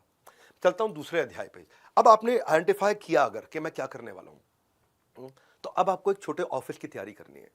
कोवर्किंग स्पेस होगा, क्या होगा, आपको क्या मंच जहां से आप शुरुआत करने जा रहे हो। अपने घर के अंदर एक कमरा ले सकते हो, वहां शुरू कर सकते हो, बाहर जा सकते हो जहां पे आप ऑफिस का एनवायरनमेंट मिल जाए आपको। अपने हौसलों के बल पर हम अपनी प्रतिभा दिखा देंगे, भले कोई मंच ना दे हमको, हम अपना मंच खुद ही बना लेंगे। तो जब आप स्पेस लेने जा रहे हो तो चेक करो आपका बजट आप अफोर्ड कर सकते हो। अकाउंटेंट, फाइनेंशियल एडवाइजर से अपनी बजटिंग कर लो साल भर की, के लिए अच्छे सीए के साथ बैठ करके, अच्छे क्या सिंपल से सीए के साथ में बैठ के साल भर की बजटिंग कर लो। मिनिमम डिपॉजिट अभी कितना चला जाएगा फ्रंट, क्योंकि कोई भी जगह रेंट पे लेते हो तो मिनिमम डिपॉजिट जाता है। और अगर आपको वो लीज कंटिन्यू नहीं करनी, अगर एग्जिट करना है तो कितना पहले उसको एडवांस में नोटिस देना पड़ेगा, ताकि आपका पैसा कम से कम कटे। जितनी चीज़ें हो सके कोवर्किंग स्पेस से शुरू कर लो, कहीं से शुरू कर लो। शुरुआत में ज़्यादा खर्चा मत करो, जो चीज़ें हो सकती हैं शुरू में मैन पावर हायर मत करो, आउटसोर्स करो बिगनिंग में। इंटेलिजेंट वेंडर से मिलो, जितने ज़्यादा वेंडर से मिलोगे उतना सिखा देंगे वेंडर आपको, उससे अगले वेंडर से नेगोशिएट करना आसान हो जाएगा। एक रूल बताता हूँ जिंदगी में, वेंडर आएगा अपने आप सिखा के जाएगा। जो चीज़ आपको नहीं आती, उस चीज़ के लिए 10 वेंडर बुला लो, 7 वेंडर बुला लो, 5 वेंडर बुला लो, वेंडर आएगा अपने आप हर चीज़ सिखा के जाएगा। वेंडर आपको इतना इंटेलिजेंट बना देगा कि अगले वेंडर के साथ आप पिछले वेंडर की स्ट्रेंथ और वीकनेस ढूंढ के अगले के साथ नेगोशिएट कर लोगे। आप अगर टेक सेवी नहीं हो, आपको लगता है मुझे टेक्नोलॉजी नहीं आती, कोई बात नहीं, वेंडर आएगा सिखा के जाएगा। और वही उन्हीं में से कोई एक ट्रबल शूटिंग वेंडर रख लो अपने साथ, जो आपकी सारी टेक्नोलॉजी का काम भी कर देगा। मैं अभी आपको टीजर दे रहा हूं और पूरा ट्रेलर और पूरी पिक्चर भी बाकी है, तो भूल कर हर बात बने रहना मेरे साथ। ये बीच बीच में उठने की आदत है ना आपकी, व्हाट्सएप खोलने की, बाकी चीजें देखने की, बंद कर दो उसको। ढूंढने जाओ तो मार्केट में 1000 डुप्लीकेट चीजें पड़ी हैं। एडिडास का एबीबाज, बिस्लरी का बिलसेरी मिलता है, प्यूमा का पोमा मिलता है, सब सस्ती चीजें हैं। ये स्टूडेंट्स को अट्रैक्ट करती हैं, क्यों? क्योंकि सस्ता पड़ता है ना, जेब में पैसे नहीं होते हैं। पर मैं सस्ते में नहीं, बिल्कुल मुफ्त में दे रहा हूं, और नकली फर्स्ट कॉपी नहीं, बिल्कुल 100% ओरिजिनल कंटेंट दे रहा हूं। ना क्रैश कोर्स, ना शॉर्टकट। ये एमबीए का सक्सेस का हाईवे है। कम समझ के या कमजोर समझ के इसको ऐसा मत समझ लेना कि भाई कम दिन है तो कमजोर होगा। छोटी बुलेट होती है ना, वो बुलेट छोटी इंसान का शरीर फाड़ देती है। मैं उसी छोटी सी बुलेट में 10 दिन के अंदर इतनी स्पीड से आऊँ, इतनी स्पीड से पढ़ाऊंगा, लाइफ टाइम की लर्निंग छोड़ के जाऊंगा आपके लिए। अब मैं चलता हूं, आपको ऑफिस सेटअप की कुछ बेसिक बात करी। प्रायोरिटी मैनेजमेंट, तीसरा चैप्टर मेरा, 20 चैप्टर ले रहा हूं। प्रायोरिटी का मतलब है सब कुछ नहीं करना है, वही करना है जो आपके गोल स्टेटमेंट को कंट्रीब्यूट करता हो। हर रोज अपनी 1 या 2 बड़ी प्रायोरिटी डिफाइन करके चलनी है कि आज के दिन मैं ये अचीव करके छोड़ूंगा। हाँ, क्योंकि थॉट प्रोसेस अपना बदलो, लेजीनेस हटाओ अपनी। लेजीनेस कहां होती है? ज्यादा काम करने से मैं नहीं बोल रहा कि आप एफिशिएंट हो गए। प्रायोरिटी क्या है जो सबसे बड़ा इंपैक्ट लाएगी? नहीं तो क्या है, जो एम्प्लॉइज की क्या मेंटालिटी रहती है, कई बार काम करो, बने रहो पगला, काम करेगा अगला। बने रहो कूल, सैलरी मिलेगी फुल। ये सब मानसिकता को तोड़ेंगे। अपनी 1 या 2 प्रायोरिटी रोज की बनानी है। सिमिलर तरीके के नेचर के काम को इकट्ठा कर लो और रोज शाम को छोटा सा रिव्यू करो अपना कि आज मैंने क्या अचीव किया, अपने गोल के कितना नजदीक गया हूं मैं। बीच बीच में मैं क्या करता हूं, जब मैं लैपटॉप पे काम कर रहा होता हूं ना, अपनी प्रेजेंटेशन फाइनल करता हूं, तो मैं चार्जर हटा देता हूं लैपटॉप का कि इसकी बैटरी खत्म होने से पहले काम खत्म कर लूं। उससे क्या रहता है कि मेरी स्पीड बनी रहती है, अरे बैटरी खत्म होने वाली, जल्दी करो जल्दी करो। वाईफाई बंद कर देता हूं। क्यों वाईफाई बंद करता हूं? कोई नोटिफिकेशन ना आए, डिस्टर्ब ना करें। तो अपनी डेडलाइंस तो कमिट हो जाओ, प्रायोरिटी डिसाइड कर लो, टाइम ट्रैकर रखो अपने पास कि करंट में मैं कितना टाइम यूज कर रहा हूं और आइडियली मुझे कितने टाइम में खत्म करना चाहिए। आजकल इस काम को कितनी देर में करता हूं, करना कितनी देर में चाहिए, अपना टाइम ट्रैकर रखो अपने पास। पहले दिन ही बता रहा हूं आपको सोलोप्रेन्योर से कैसे खुद को बिल्ड करें। अगले 9 दिन में 9 टॉपिक दूंगा आपको आगे चल के। मैं आपको मार्केट रिसर्च, प्रोडक्ट डेवलपमेंट सब बताया मैंने आपको, पूरा का पूरा 9 दिन में पूरी जर्नी बिल्ड करूंगा। तो अब आपने एक अपने स्किल सेट को पहचाना, प्रायोरिटीज को पकड़ना शुरू किया, ऑफिस की तैयारी करनी शुरू करी। अभी कस्टमर को पहचानना है आपको, कस्टमर को सेगमेंट करना है। इसके ऊपर कल का पूरा 1.5 घंटा इसी पे है, मार्केट सेगमेंटेशन पे, कि मार्केट रिसर्च के ऊपर, प्रोडक्ट डेवलपमेंट के ऊपर। पर थोड़ा भी आप समझो कि स्टार्टअप की सक्सेस जो शुरुआत होती है ना, वो आपकी आंखों से नहीं, कस्टमर की आंखों से कैसा दिखता है उस तरह शुरुआत होती है।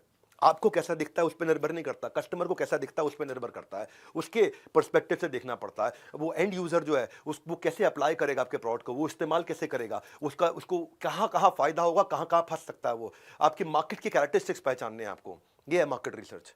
आपको कौन पार्टनर्स मिल सकते हैं इसमें, इसका मार्केट साइज कितना बड़ा है, यहाँ पे कितना कस्टमर है, इसका कंपटीशन इस समय क्या बिहेव कर रहा है। तो अपनी मार्केट रिसर्च में अपने आपको नैरो डाउन करते जाओ, नैरो डाउन करते जाओ। सबको सेटिस्फाई नहीं करना शुरू में। स्टार्टअप ना लोगों को हायर करने से शुरू नहीं होता या प्रोडक्ट बनाने से, डेवलपर से शुरू नहीं होता। स्टार्टअप होता है कि कस्टमर की एक अनमेट नीड को पकड़ लें, जिस नीड को अभी तक किसी ने पूरा नहीं किया, बस उतना ही करना है। सबको बेचना और सस्ता बेचना, ये दोनों गलत मानसिकता है। सब मेरे कस्टमर है, गलत मानसिकता है। सस्ता बेचना है, गलत मानसिकता है। सेलिंग टू एवरीवन और सेलिंग चीप, ये दोनों चीजें हटा करके आपको प्रीमियम कैसे प्राप्त होगा, इन 10 दिनों में आप इस एमबीए में सीखोगे, 10 डे एमबीए में। हर आदमी आपका कस्टमर नहीं होता है। कंसिस्टेंसी कॉस्ट है, इसमें बने रहना। इस प्रोग्राम में जो रोज आएगा वो रोजगार के लिए कभी धक्के नहीं खाएगा। तो आपको किताबी कीड़ा नहीं, बिजनेस का शेर बना दूंगा आपको मैं। तो ये कैसे करोगे, मार्केट में उतरोगे कैसे, एक इसकी क्या शुरुआत होगी कि मैं कैसे मार्केट रिसर्च करूंगा। पहले अपनी फोकस्ड पायलट मार्केट डिफाइन कर दो, बस लिख लेना वर्ड को, फोकस्ड पायलट मार्केट। हाँ, अगर आप अकेले शुरुआत कर रहे हैं, बिजनेस का आइडिया भले ही बढ़ाओ और शुरुआत छोटी रहनी चाहिए, हमेशा बहुत छोटे से शुरू करना चाहिए। मैं ऐसा क्यों बोल रहा हूं आपको समझाता हूं। स्ट्रैटेजी होनी चाहिए कि मैं छोटी मार्केट को पूरा जीत लूं, डोमिनेट कर लूं बड़ी मार्केट में घुसने से पहले, क्योंकि वहां पे छोटी मार्केट में जो गलती करोगे, गलतियां भी छोटी रहेंगी। जब पूरे देश में पहुंच जाओगे तो गलतियां पूरे देश में फैल जाती हैं आपकी। तो अपनी मार्केट को नैरो डाउन करते जाओ और इनिशियल प्रॉफिट्स बना लो, क्योंकि आप जितनी बड़ी मार्केट में उतरोगे उतने ज्यादा खर्चे करके आ जाओगे। तो मल्टीपल मार्केट सेगमेंट को जब आप इग्नोर करना सीख गए ना, कि मैं बस ये लोग हैं, ये रीजन है, ये प्रोफाइल है मेरे कस्टमर का, इन पे फोकस करना है, तो क्या करोगे आप वैल्यू क्रिएट करने लग जाओगे। अब वहां फोकस होगा, नहीं तो मैं इधर कैसे जाऊं, उधर कैसे जाऊं, यहां दुकान कैसे खोलूं, वहां कैसे पहुंचूं। छोटे एरिया को डोमिनेट करो, छोटी मिस्टेक्स करो शुरू में। जितने रिसोर्सेज उनका पूरा इस्तेमाल कर लोगे। शुरू में बड़ा ऑफिस नहीं खोलना, पहले बिजनेस खड़ा बाद में बड़ा। एक्सपीरियंस क्रिएट करो कस्टमर का, कि word of mouth local market में आपके बारे में फैल जाए। मत घबराओ size of the focus pilot market से, छोटा ही है, जितना छोटा है उतना बढ़िया, स्मॉलर द बेटर। तो ये शुरुआत है आपकी। फोकस पायलट मार्केट ढूंढूंगा मेरी क्या है, कैसे मिलेगा ये फोकस पायलट मार्केट। मैं आपको 6 सवाल दे रहा हूं। फोकस पायलट मार्केट क्या होता है समझो। पहला सवाल, क्या जिस कस्टमर के पास जा रहा हूं मैं, वो कस्टमर वेल फंडेड है, उसके पास पैसा है मुझे देने के लिए, या ऐसा बंदा है जिसके लिए मुझे मेहनत बहुत करनी है लेकिन उसके पास बजट ही नहीं है। जो आपने अपना कस्टमर प्रोफाइल बनाया ना। दूसरा, क्या मैं या मेरा सेल्स के जो भी छोटी टीम है वो वहां तक पहुंच सकती है आसानी से। तीसरा, फोकस पायलट मार्केट कैसे डिफाइन कर रहे हो। हाँ, नोट्स दिए आपको, मैनुअल दिया है, मैनुअल में भी नोट्स है आपके पास में। तीसरा, क्या वो कस्टमर के पास एक कंपेलिंग रीजन है खरीदने का, कोई बड़ा कारण है कि उसको ये प्रोडक्ट चाहिए ही चाहिए आपसे, तो वो आपकी फोकस पायलट मार्केट है। चौथा, क्या आपको कोई पार्टनर की जरूरत पड़ने वाली है वहां तक बेचने के लिए। पार्टनर मतलब चाहे डिस्ट्रीब्यूटर हो, सीएनएफ हो, रिटेलर हो, फ्रेंचाइजी हो, या किसी प्रकार का कोई भी इंडिपेंडेंट कंसल्टेंट हो, कोई एफिलिएट हो, कोई सोशल मीडिया चैनल्स हो, कोई और इन्फ्लुएंसर हो। क्या किसी की कोई इसमें मदद कर सकता है आपको वहां पहुंचने में। पांचवा, इसमें क्या कोई एंट्री बैरियर है या कंपटीशन जब मर्जी घुस जाएगा इसमें। छठा, क्या ये सेगमेंट को अगर मैंने जीत लिया तो मैं इसको एक्सपैंड कर पाऊंगा? अगर ये 6 आंसर हैं यस, कि आपको हाँ इसके आंसर मिल रहे हैं पॉजिटिव डायरेक्शन में, तो अब आपकी फोकस पायलट मार्केट बनने लग गई है। जैसे मैं बताता हूँ, जेफ बेजोस की अमेजॉन की फोकस पायलट मार्केट पहले बहुत छोटी थी। एग्जाम्पल से सीखो आप। वो क्या फोकस पायलट मार्केट थी? खाली बुक्स, किताबें किताबें किताबें किताबें। 90s में चालू किया, किताबें बेचनी थी बस, खाली ऑनलाइन किताबें बेचते थे वो। तो अमेजॉन ने फोकस पायलट मार्केट को जीतने के बाद में एडजेसेंट कैटेगरी में एंटर किए थे। वो उसका फाउंडेशन बन गया था। उसके बाद दूसरी प्रोडक्ट कैटेगरी आई, इलेक्ट्रॉनिक आया, फैशन आया, ग्रोसरी आया, सब कुछ आया, मल्टी बिलियन डॉलर कंपनी हो गई अमेजॉन। लेकिन शुरू फोकस पायलट मार्केट से किया। टिंडर एक डेटिंग ऐप होती है, टिंडर ये 2012 में लॉन्च हुई। पर फोकस पायलट मार्केट क्या थी कि खाली वेस्ट कोस्ट के कॉलेज स्टूडेंट्स के साथ शुरू करेंगे और उनके साथ टेस्ट करके अपने प्रोडक्ट को इंप्रूव कर लेंगे। कॉलेज की पॉपुलेशन में टेंडर ने कॉलेज के ही बच्चों को हायर किया, कॉलेज कैंपस रिप्रेजेंटेटिव्स की तरह, और उनसे ऐप्स डाउनलोड कराई अपने पीयर्स में और बताया कि कॉलेज पार्टी ऑर्गेनाइज करेंगे, लेकिन अगर टिंडर ऐप है तो आप आ सकते हो, नहीं तो नहीं आ सकते। धीरे धीरे धीरे धीरे धीरे धीरे फोकस पायलट मार्केट के बाद में वो एक्सपैंड किया। हर ऑर्गेनाइजेशन करती है। एक जॉब सर्च की बड़ा प्रोमिनेंट पोर्टल है कॉल्ड लिंक्डइन, सब जानते हैं लिंक्डइन। लिंक्डइन ने शुरू में किस पे फोकस किया? जिसको नौकरी चाहिए? नहीं, जिसको नौकरी देनी है, यानी कि रिक्रूटर पे फोकस किया, यानी कि एचआर हेड पे फोकस किया। जितने ज्यादा रिक्रूटर आ गए, बाकी सब के सब जॉब ढूंढने वाले अपने आप पहुंच गए। तो उन्होंने एक फोकस पायलट मार्केट डिसाइड करी। बाद में पॉजिटिव वर्ड स्प्रेड हो जाता है। सो अभी मैं आपको पहली खुराक दे रहा हूं, लर्निंग की पूरी संजीवनी बूटी अभी दूंगा। थ्योरी में जो प्रैक्टिकल का तड़का लगाऊंगा, बहुत स्किल्स होंगे, ग्रेट, आपकी प्रोफाइल का बढ़ जाएगा वेट। 10 दिन रिजल्ट कंप्लीटली इन। तो ये जुड़े रहना मेरे साथ। परसोना पे चलते हैं, कहानी आगे बढ़ाते हैं कि कस्टमर का परसोना कैसे बनेगा। फोकस पायलट मार्केट का परसोना एक मिनी बायोग्राफी होती है रियल यूजर की। उसकी गोल, स्ट्रेंथ, पेन, मोटिवेशन क्या है मेरे कस्टमर के, वो कैसा सोचता है, उसका एक डिस्क्रिप्शन लिखो उस कस्टमर का, साइकोलॉजी लिखो उसकी, बाद में टेक्नोलॉजी बनाओगे। पहले साइकोलॉजी आएगी फिर टेक्नोलॉजी आएगी। याद रखा करो मेरी बातों को, पहले साइकोलॉजी बाद में टेक्नोलॉजी। टेक्नोलॉजी अब ऐप बनाने लगते हो, टेक्नोलॉजी बनाना शुरू करते हो, मोबाइल एप्लीकेशन बनाने, वेबसाइट, जो भी टेक्नोलॉजी था, पहले साइकोलॉजी पकड़ो कस्टमर की कि क्या उससे आपको आपका मार्केटिंग मैसेज समझ में आएगा, आपको समझ में आएगा इन्फ्लुएंसर बायर कंज्यूमर कौन है। ये नॉलेज का खजाना दे रहा हूँ, नॉलेज का खजाना। जाने का कोई एक्सक्यूज मत बनाना। 10 डे MBA, दाम नहीं है लेकिन दम बहुत है। इंटरनेट पर ढूंढने से आपको MBA का कभी ऐसा नहीं मिलेगा ज्ञान। इसीलिए पूरा प्रोग्राम अटेंड कीजिए, क्योंकि बाद में देने पड़ जाएंगे दाम। आप दूसरी बार नहीं आ सकते, दूसरी बार फ्री में नहीं आ सकते, मतलब आ तो सकते हो, फ्री में नहीं आ सकते, इसलिए पूरा अटेंड करना है। 5वां अध्याय आज का 20 में से, डिसीजन मेकिंग यूनिट। अब जो कस्टमर का आपने पर्सोना डिसाइड किया, उसमें डिसीजन लेता कौन है? वो खुद लेता है या उसके बिहाफ पे कोई और लेता है? अच्छा, अगर आप कहते हो नहीं नहीं वो डिसीजन खुद ही लेता है, तो उसके सेकेंडरी इन्फ्लुएंसर कौन है? तो वो किससे इन्फ्लुएंस होकर डिसीजन लेता है? क्या कोई मीडिया पब्लिकेशन पढ़ रहा है वो? क्या वो कोई बाहर के कॉन्ट्रैक्टर से मिलता है जो उसको, जैसे मान लो बिल्डिंग मटेरियल वाले हैं, ये कॉन्ट्रैक्टर्स के थ्रू माल बेचना चाहते हैं, सीमेंट वाले कॉन्ट्रैक्टर्स के थ्रू माल बेचना चाहते हैं, कंस्ट्रक्शन वाले कॉन्ट्रैक्टर्स के थ्रू माल बेचना चाहते हैं, या उससे कोई फ्रेंड्स एंड फैमिली है जो उसको इन्फ्लुएंस करते हैं, कोई इंडस्ट्री के ग्रुप्स हैं जो उसको इन्फ्लुएंस करते हैं, कोई वेबसाइट वो जाता है जो उसको इन्फ्लुएंस करती है, कोई ब्लॉग्स हैं, क्योंकि जिनके शब्दों में भाव होता है उनका बड़ा प्रभाव होता है। तो किसके पास वीटो पावर है, परचेजिंग डिपार्टमेंट किसके पास है, और सेकेंडरी इन्फ्लुएंसर कौन है? अपने आप से ना ये 3 सवाल पूछो कि मेरे कस्टमर के अलावा डिसीजन लेने में कौन लगा हुआ है साथ में।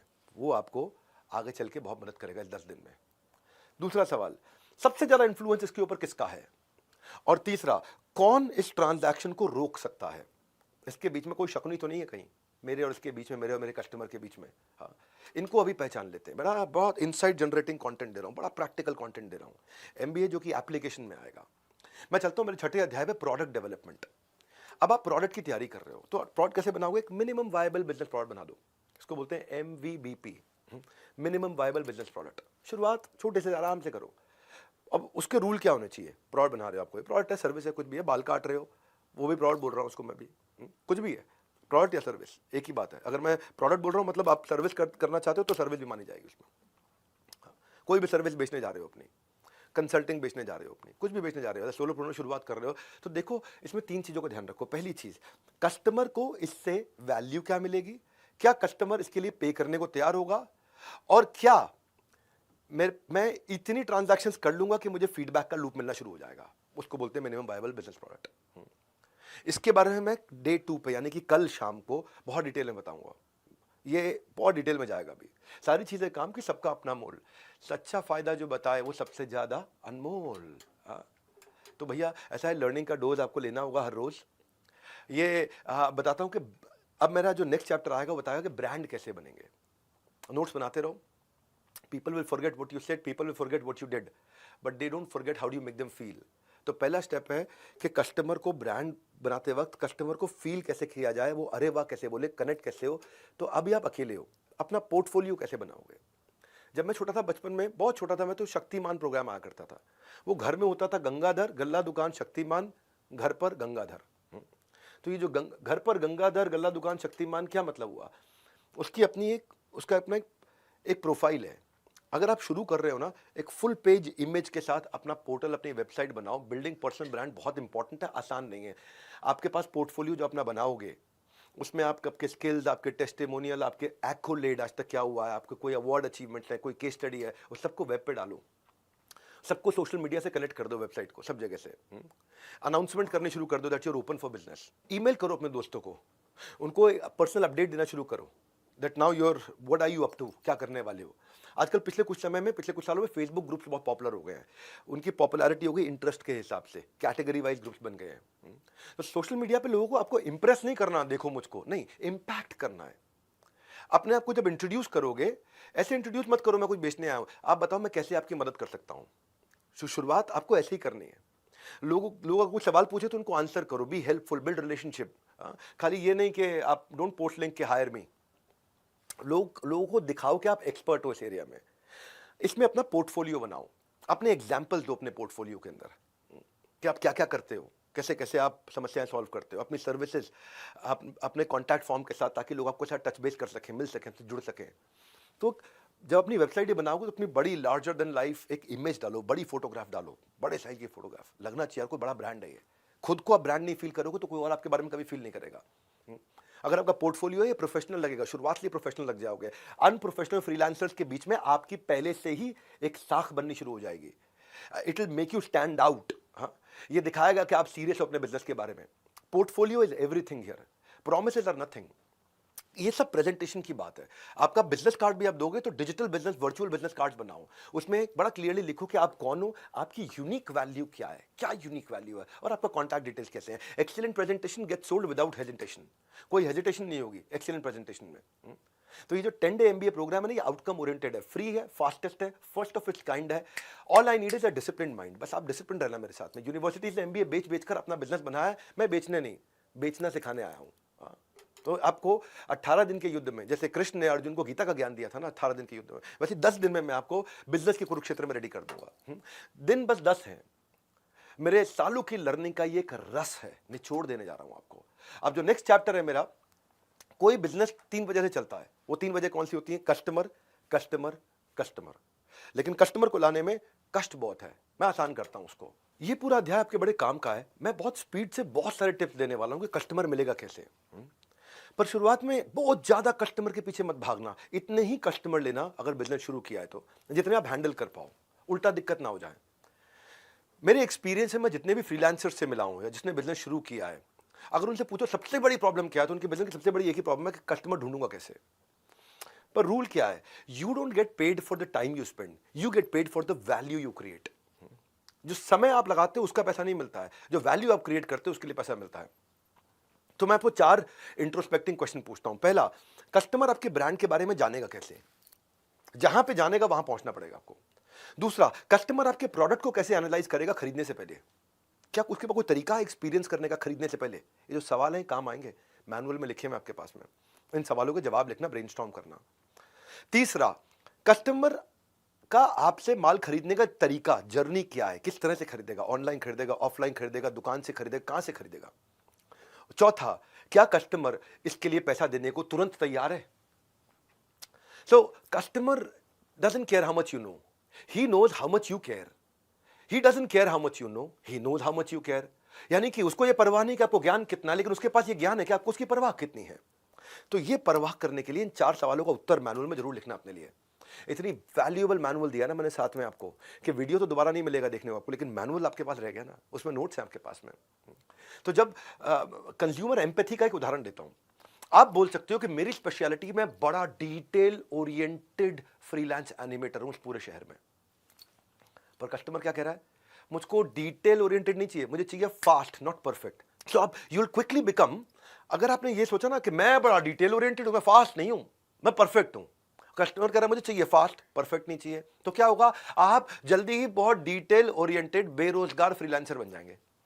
आपको ये समझना है कि जो आपका कस्टमर है उसको स्पीड चाहिए या उसको एफिशिएंसी चाहिए या उसको एक्यूरेसी चाहिए या उसको ब्यूटी चाहिए, उसके लिए इंपॉर्टेंट क्या है, या उसको ड्यूरेबिलिटी चाहिए या उसको लग्जरी चाहिए या उसको अफोर्डेबिलिटी चाहिए, उसको सिंप्लिसिटी चाहिए, उसको अच्छी हेल्थ चाहिए, उसको चाहिए क्या आपके कस्टमर को, उसके लिए इंपॉर्टेंट क्या है, उसको सिक्योरिटी चाहिए, उसको रिलायबिलिटी चाहिए, उसको प्रॉफिटेबिलिटी चाहिए, वो क्या सोचता है।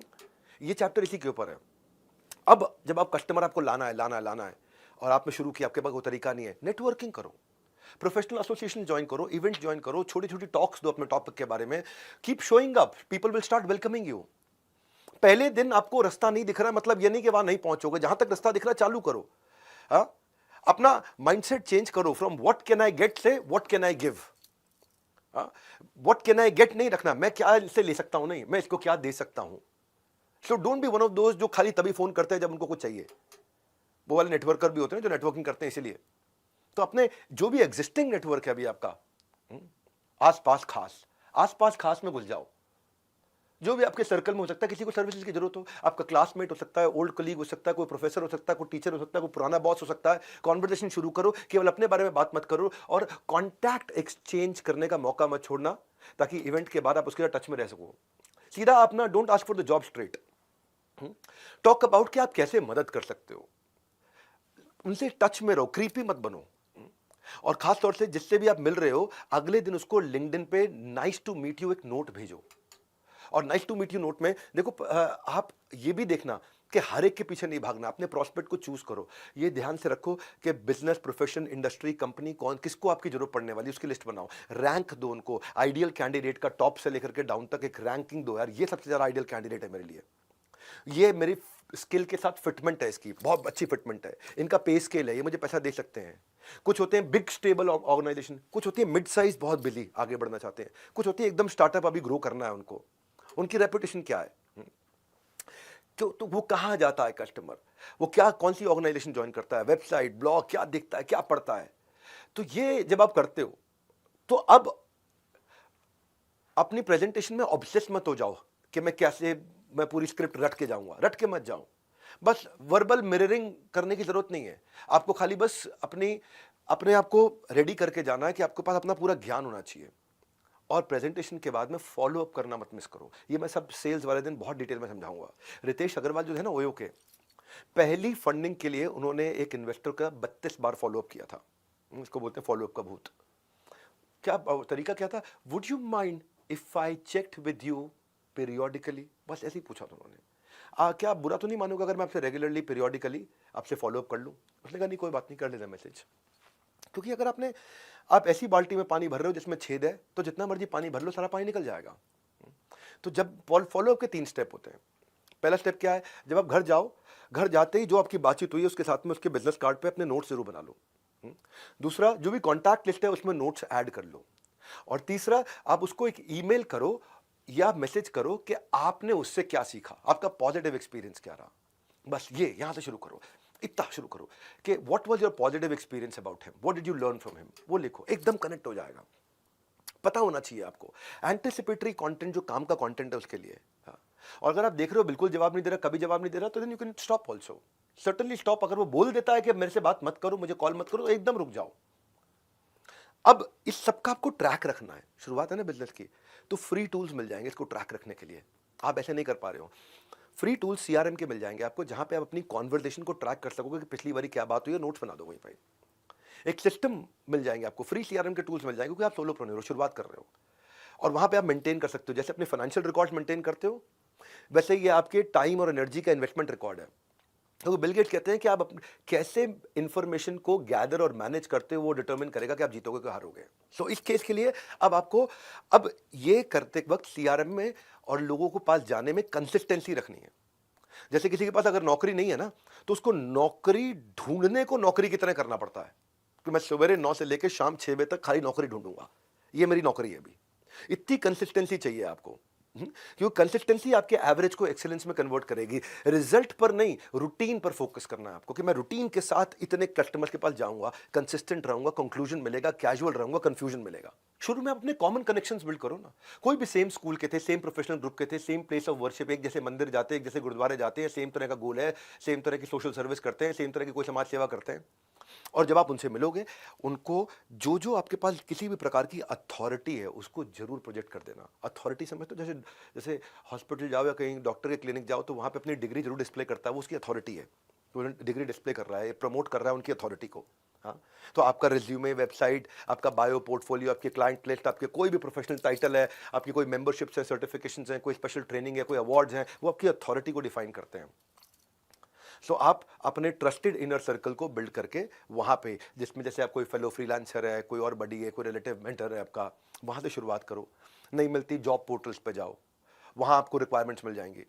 नहीं मिलता आपको तो बाकी फ्रीलांसर और एंटरप्रेन्योर से पार्टनरशिप करो कि भाई मैं तुझे दे दूंगा लीड, कोई तू मुझे लीड दे दे, तेरा बिजनेस अलग है, मेरा अलग है। मैं शादी के कार्ड छापता हूँ, तू शादी में बैंड बाजा बजाता है, तेरा बैंड बाजा वाले धंधा मैं नहीं कर सकता, शादी का कार्ड छापने का धंधा तू नहीं कर सकता। मैं तुझे लीड देता हूँ, तू मुझे लीड दे, हम आपस में कुछ शेयर कर लेंगे।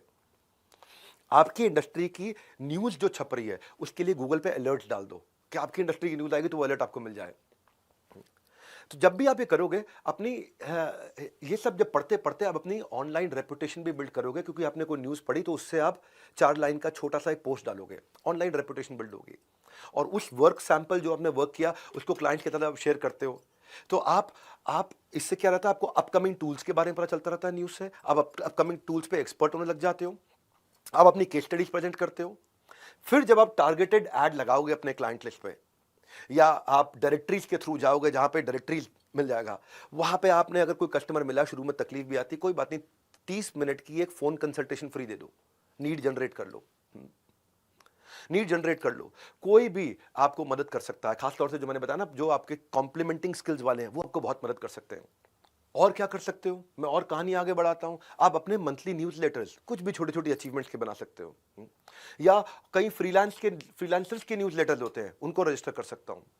मैं बहुत सारे तरीके आपको बताते जा रहा हूं, ये आपको काम आएंगे, इनको ध्यान से सुनो। क्योंकि ना पैसा ना डोनेशन, मेरी एमबीए की फीस है आपकी डिटर्मिनेशन।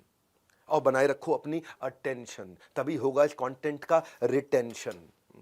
ध्यान से सुनो हर एक स्ट्रैटेजी, क्योंकि इसके बाद आपका असेसमेंट होगा और आपको 75% लेकर के आने, सर्टिफिकेट पाने के लिए 75% अटेंडेंस और 75% स्कोर, ये 2 चीजें चाहिए। और आगे बढ़ाता हूं कहानी। अब मान लो आप आगे जा रहे हो, आपने शुरुआत है यार, अभी भी कोई रास्ते नहीं मिल रहे हैं, कुछ समझ में नहीं आ रहा क्या करूं। हर चीज के लिए बहुत सारी वेबसाइट और पोर्टल्स हैं।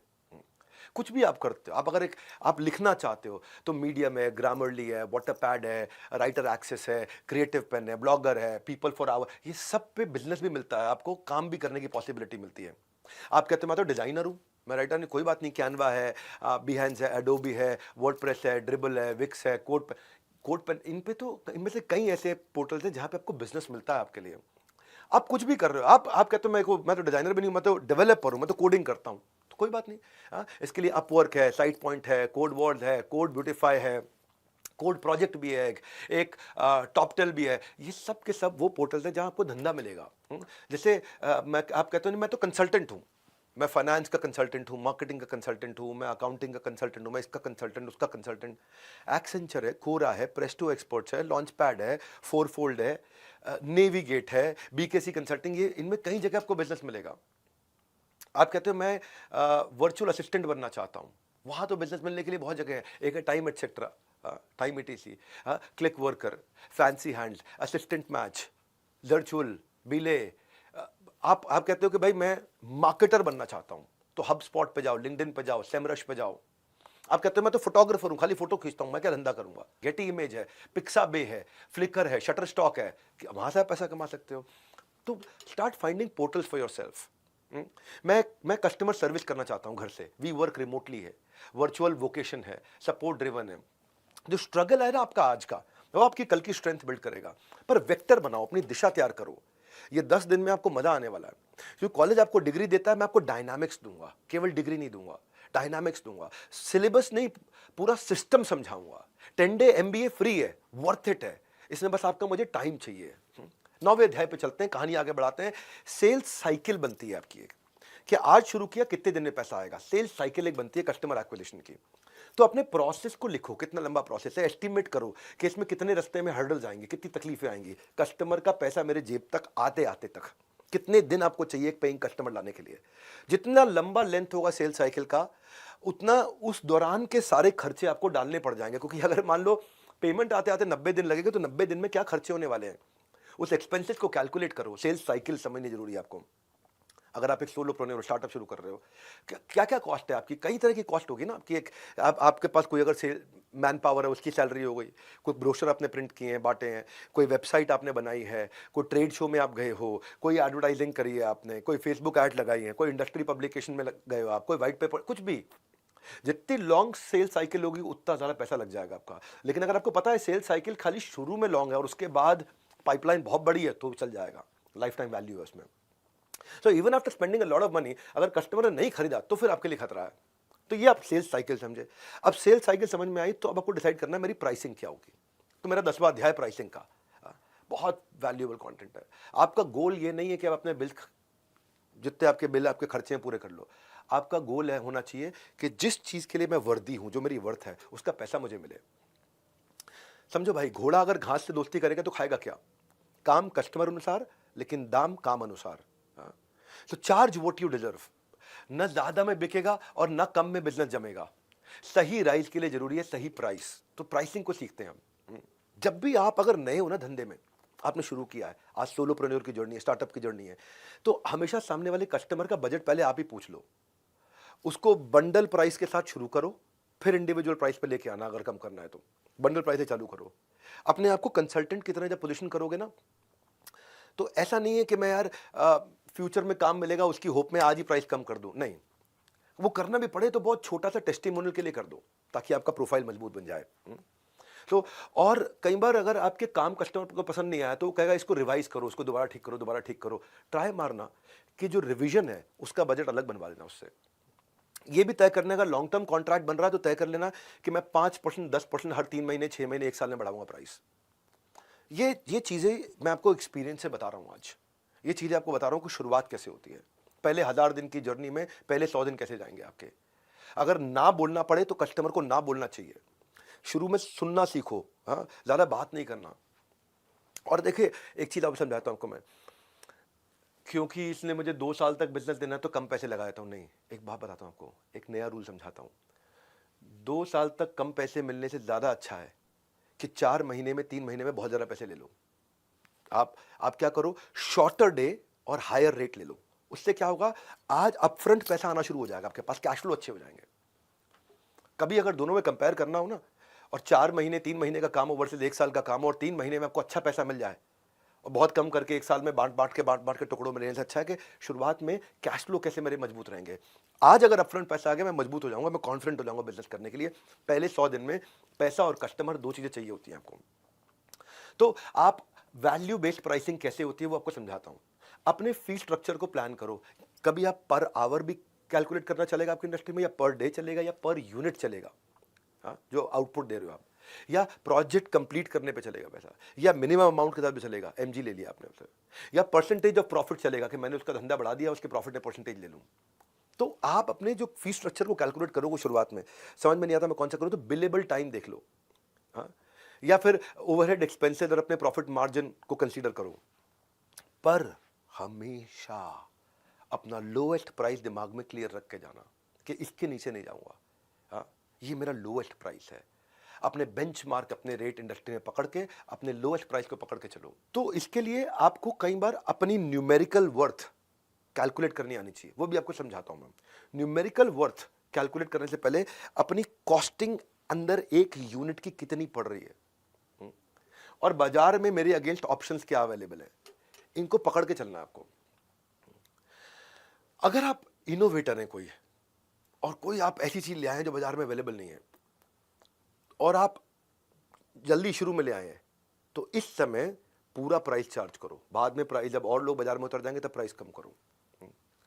इसके लिए ये पता है, या फिर दूसरी तरफ होता है बैरियर प्राइसिंग, प्राइस इतना कम कर दूं कि मेरा कॉम्पिटिटर ही ना घुस पाए। लेकिन इसमें थोड़ा खतरा भी रहता है।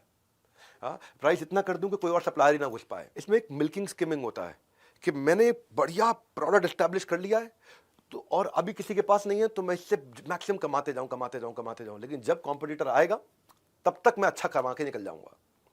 फिर एक होता है पेनिट्रेशन प्राइसिंग। ये क्या है, मेरे को अब इस मार्केट में मेरा प्रोडक्ट एस्टैब्लिश करना है, बढ़िया अभी तक मेरे को रिजल्ट मिल गए, अब मैं ब्रेक इवन प्राइसिंग से पूरी मार्केट एक बार कैप्चर कर जाऊंगा कि मैं एग्रेसिव मार्केटिंग करूंगा ब्रेक इवन प्राइसिंग के साथ में, कि मैं अभी कमाऊंगा नहीं, बस मुझे कस्टमर जोड़ने हैं अपने साथ में। पर एक खतरनाक भी होता है, उसको बोलते हैं दूसरी तरफ लॉस लीडिंग। लॉस लीडिंग क्या है कि मैं कॉस्ट जो आ रही है उससे भी कम प्राइस करूंगा, है ना। Cost plus margin is actually price, लेकिन यहाँ क्या कर दिया, मैंने कॉस्ट से भी नीचे ले आया ताकि सारे कंपटीशन को पहले तबाह करूं, जो जियो ने किया। उसने सारे के सारे कंपटीशन को पहले आगे खत्म कर दिया। पहले वो गोल्डन स्टेटमेंट ये है कि जिस दिन आपने अपनी प्राइसिंग में गलती कर दी, आप अपने प्रॉफिट को खत्म कर रहे हो। इसलिए प्राइसिंग को समझना बहुत जरूरी है, हाँ? क्योंकि प्राइसिंग के बहुत तरीके हैं। एक तरीका होता है कि मैं पहले फ्रीमियम दूंगा फिर प्रीमियम पे लेके आऊंगा, पहले फ्री में दूंगा फिर प्रीमियम पे लेके आऊंगा। एक तरीका होता है वन टाइम अपफ्रंट चार्ज करूंगा, उसके बाद में छोटा छोटा मेंटेनेंस के लिए लेता रहूंगा। एक होता है कॉस्ट प्लस मॉडल। मेरी जो कॉस्ट आ रही है इसको बनाने में, वो आ रही है 78 रुपए, मुझे 78 रुपए के ऊपर 7 रुपए और चाहिए, 85 में बेचूंगा, वो हो गया कॉस्ट प्लस। एक हो गया कि मैं पहली सेल्स में नहीं कमाऊंगा, लेकिन अपसेल करके हाई मार्जिन आइटम बेच के कमाऊंगा। एक होता है जैसे वो इंडस्ट्रियल B2B बिजनेस होता है प्राइसिंग का, जिसमें बड़े बड़े बॉयलर लगा दिए जाते हैं इंडस्ट्री में, वो बॉयलर लगा के उसको ऑपरेशन और मेंटेनेंस का पैसा लेते रहते हैं। मैं इस बॉयलर को ऑपरेट करूंगा आपके बिहाफ पे, उसका पैसा कमाऊंगा। जो बड़े पोर्टल्स हैं वो कैसे कमाते हैं, जो ई कॉमर्स के पोर्टल्स हैं या शादी.com जैसे पोर्टल्स हैं, ये लोग ट्रांजैक्शन फी पे कमाते हैं। आपने ट्रांजैक्शन किया, आपस में इंटरैक्ट किया, मैं इस पे कमाऊंगा। कुछ लोग यूजेज पे कमाते हैं, जितना यूज करोगे। मैं सर्वर दे रहा हूँ, AWS दे रहा हूँ, अमेजॉन वेब सर्विसेज क्लाउड दे रहा हूँ, आप जितना इस्तेमाल करोगे उतना कमाऊंगा। एक होता है टेलीकॉम का ARPU, एवरेज रेवेन्यू उतना चाहिए मुझे पर यूजर। फ्रेंचाइज से कमाया जाता है। मैं अलग अलग बातें बता रहा हूँ, हर तरह का कस्टमर अलग तरीके का पैसा देने को तैयार है। इंडस्ट्री के हिसाब से होता है। हैंडसेट मोबाइल की इंडस्ट्री में चले गए अगर आप, तो वहां शुरू में जब मोबाइल का हैंडसेट आता है, शुरू में वो 1 लाख रुपए का फोन होता है, फिर 90,000 का होता है, फिर वही फोन 80,000 का बिकने लग जाता है, फिर वही फोन थोड़े दिन बाद 70,000 रुपए का भी बिकता है। पर रियल एस्टेट में अलग है। रियल एस्टेट में आप जाओगे, आप प्री लॉन्च में फ्लैट खरीदोगे तो हो सकता है आपको 4,000 रुपए स्क्वायर फीट मिल जाए। स्ट्रक्चर खड़ा हो गया, 5,000 रुपए स्क्वायर फीट मिल रहा है। फिनिशिंग हो गई, 6,000 रुपए स्क्वायर फीट हो गया। वहां के फैमिली रहने लग गई, स्विमिंग पूल चालू हो गया, वहाँ जिम चल रहा है सोसाइटी के अंदर, अपार्टमेंट के अंदर, वहाँ सारी एक्टिविटीज बढ़िया चल रही हैं। अब 7,000 रुपये स्क्वायर फीट हो गया। तो इंडस्ट्री के हिसाब से होता है। हाँ, अगर आपने ओवर प्राइसिंग कर दी तो माल नहीं बिकेगा, अंडर प्राइसिंग कर दी तो प्रॉफिट नहीं कमा पाओगे। दोनों चीजें हैं, तो राइट प्राइसिंग को सीखना जरूरी है। ओवर प्राइसिंग पे माल नहीं बिकता, अंडर प्राइसिंग पे प्रॉफिट नहीं आता। What is the right pricing? अब आपको मैं एक एक करके पकड़ाते जाऊंगा, बहुत बढ़िया चैप्टर्स पे लेके जाऊंगा। जो रिटेन रहेगा वही रिटर्न पाएगा। रिटेन रहो इस प्रोग्राम में, तभी रिटर्न मिलेगा लाइफ में। जो मिस कर देगा वो रिग्रेट करेगा। कॉस्ट नहीं है इसका मतलब ये नहीं कि आप कैजुअल रहोगे, अटेंटिव रहो, पार्टिसिपेट करो, नोट्स बनाओ और 11वें अध्याय की तरफ कहानी को लेके चलो, वो है नेगोशिएशन। फ्रीलांस का मतलब ये नहीं कि मैं फ्री में काम करूं। If you are good at something, free में करने की जरूरत ही नहीं है आपको उसको। सो क्या करूं फिर मैं, कैसे नेगोशिएट करूं? डोंट गो ब्लाइंड, तैयारी करके जाओ। If you don't prepare you have to repair. जिस कस्टमर के पास जा रहे हो उसके फाइनेंशियल्स पढ़ो, उसके बारे में प्रेस में पढ़ो, उसके रिव्यूज पढ़ो, उसके अगेंस्ट क्या कंप्लेंट हो रही है पढ़ो, उसकी वेबसाइट्स को पढ़ो, उसके ब्लॉग को पढ़ो, उसके सोशल मीडिया फीड्स को पढ़ो। जब आप तैयार होकर जाओगे ना, तो आप घबराहट के मारे नेगोशिएट नहीं करोगे। You don't negotiate out of fear, but never fear to negotiate. ये कैसे करोगे आप, मैं बताता हूं आपको अपना मस्ट हैव पता होना चाहिए। ये मेरा डील ब्रेकर है, ये मेरा डील मेकर है। You do not get what you want, you get what you negotiate. बड़ा इंपॉर्टेंट चैप्टर है ये। शुरुआती बिजनेस में ना समझ में नहीं आता मैं नेगोशिएट कैसे करूं।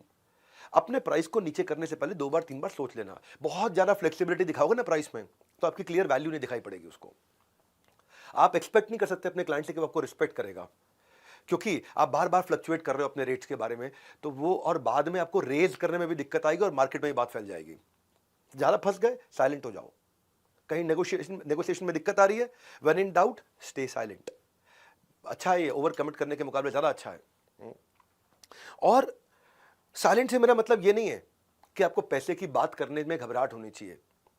It is cool to talk about money, no problem. सीधा सीधा पूछ लो ना, आपका प्रोजेक्ट बजट क्या है, आप किस रेंज में ढूंढ रहे हैं।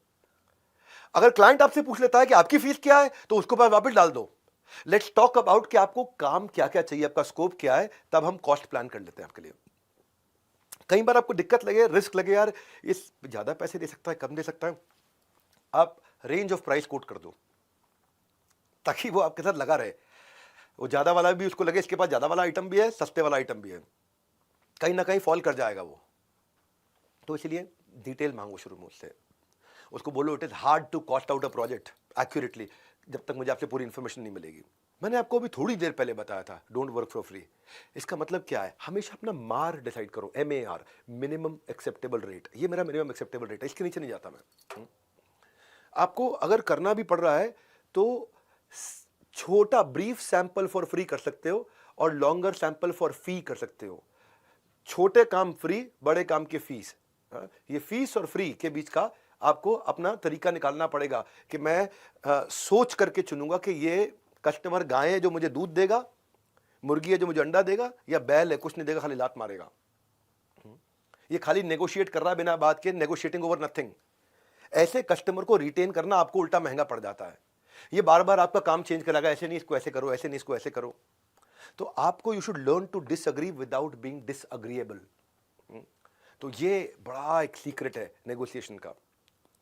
मेरे साथ लगे रहना, बहुत अमेजिंग चीज है जो एक साथ दे रहा हूं, नेक्टर निचोड़।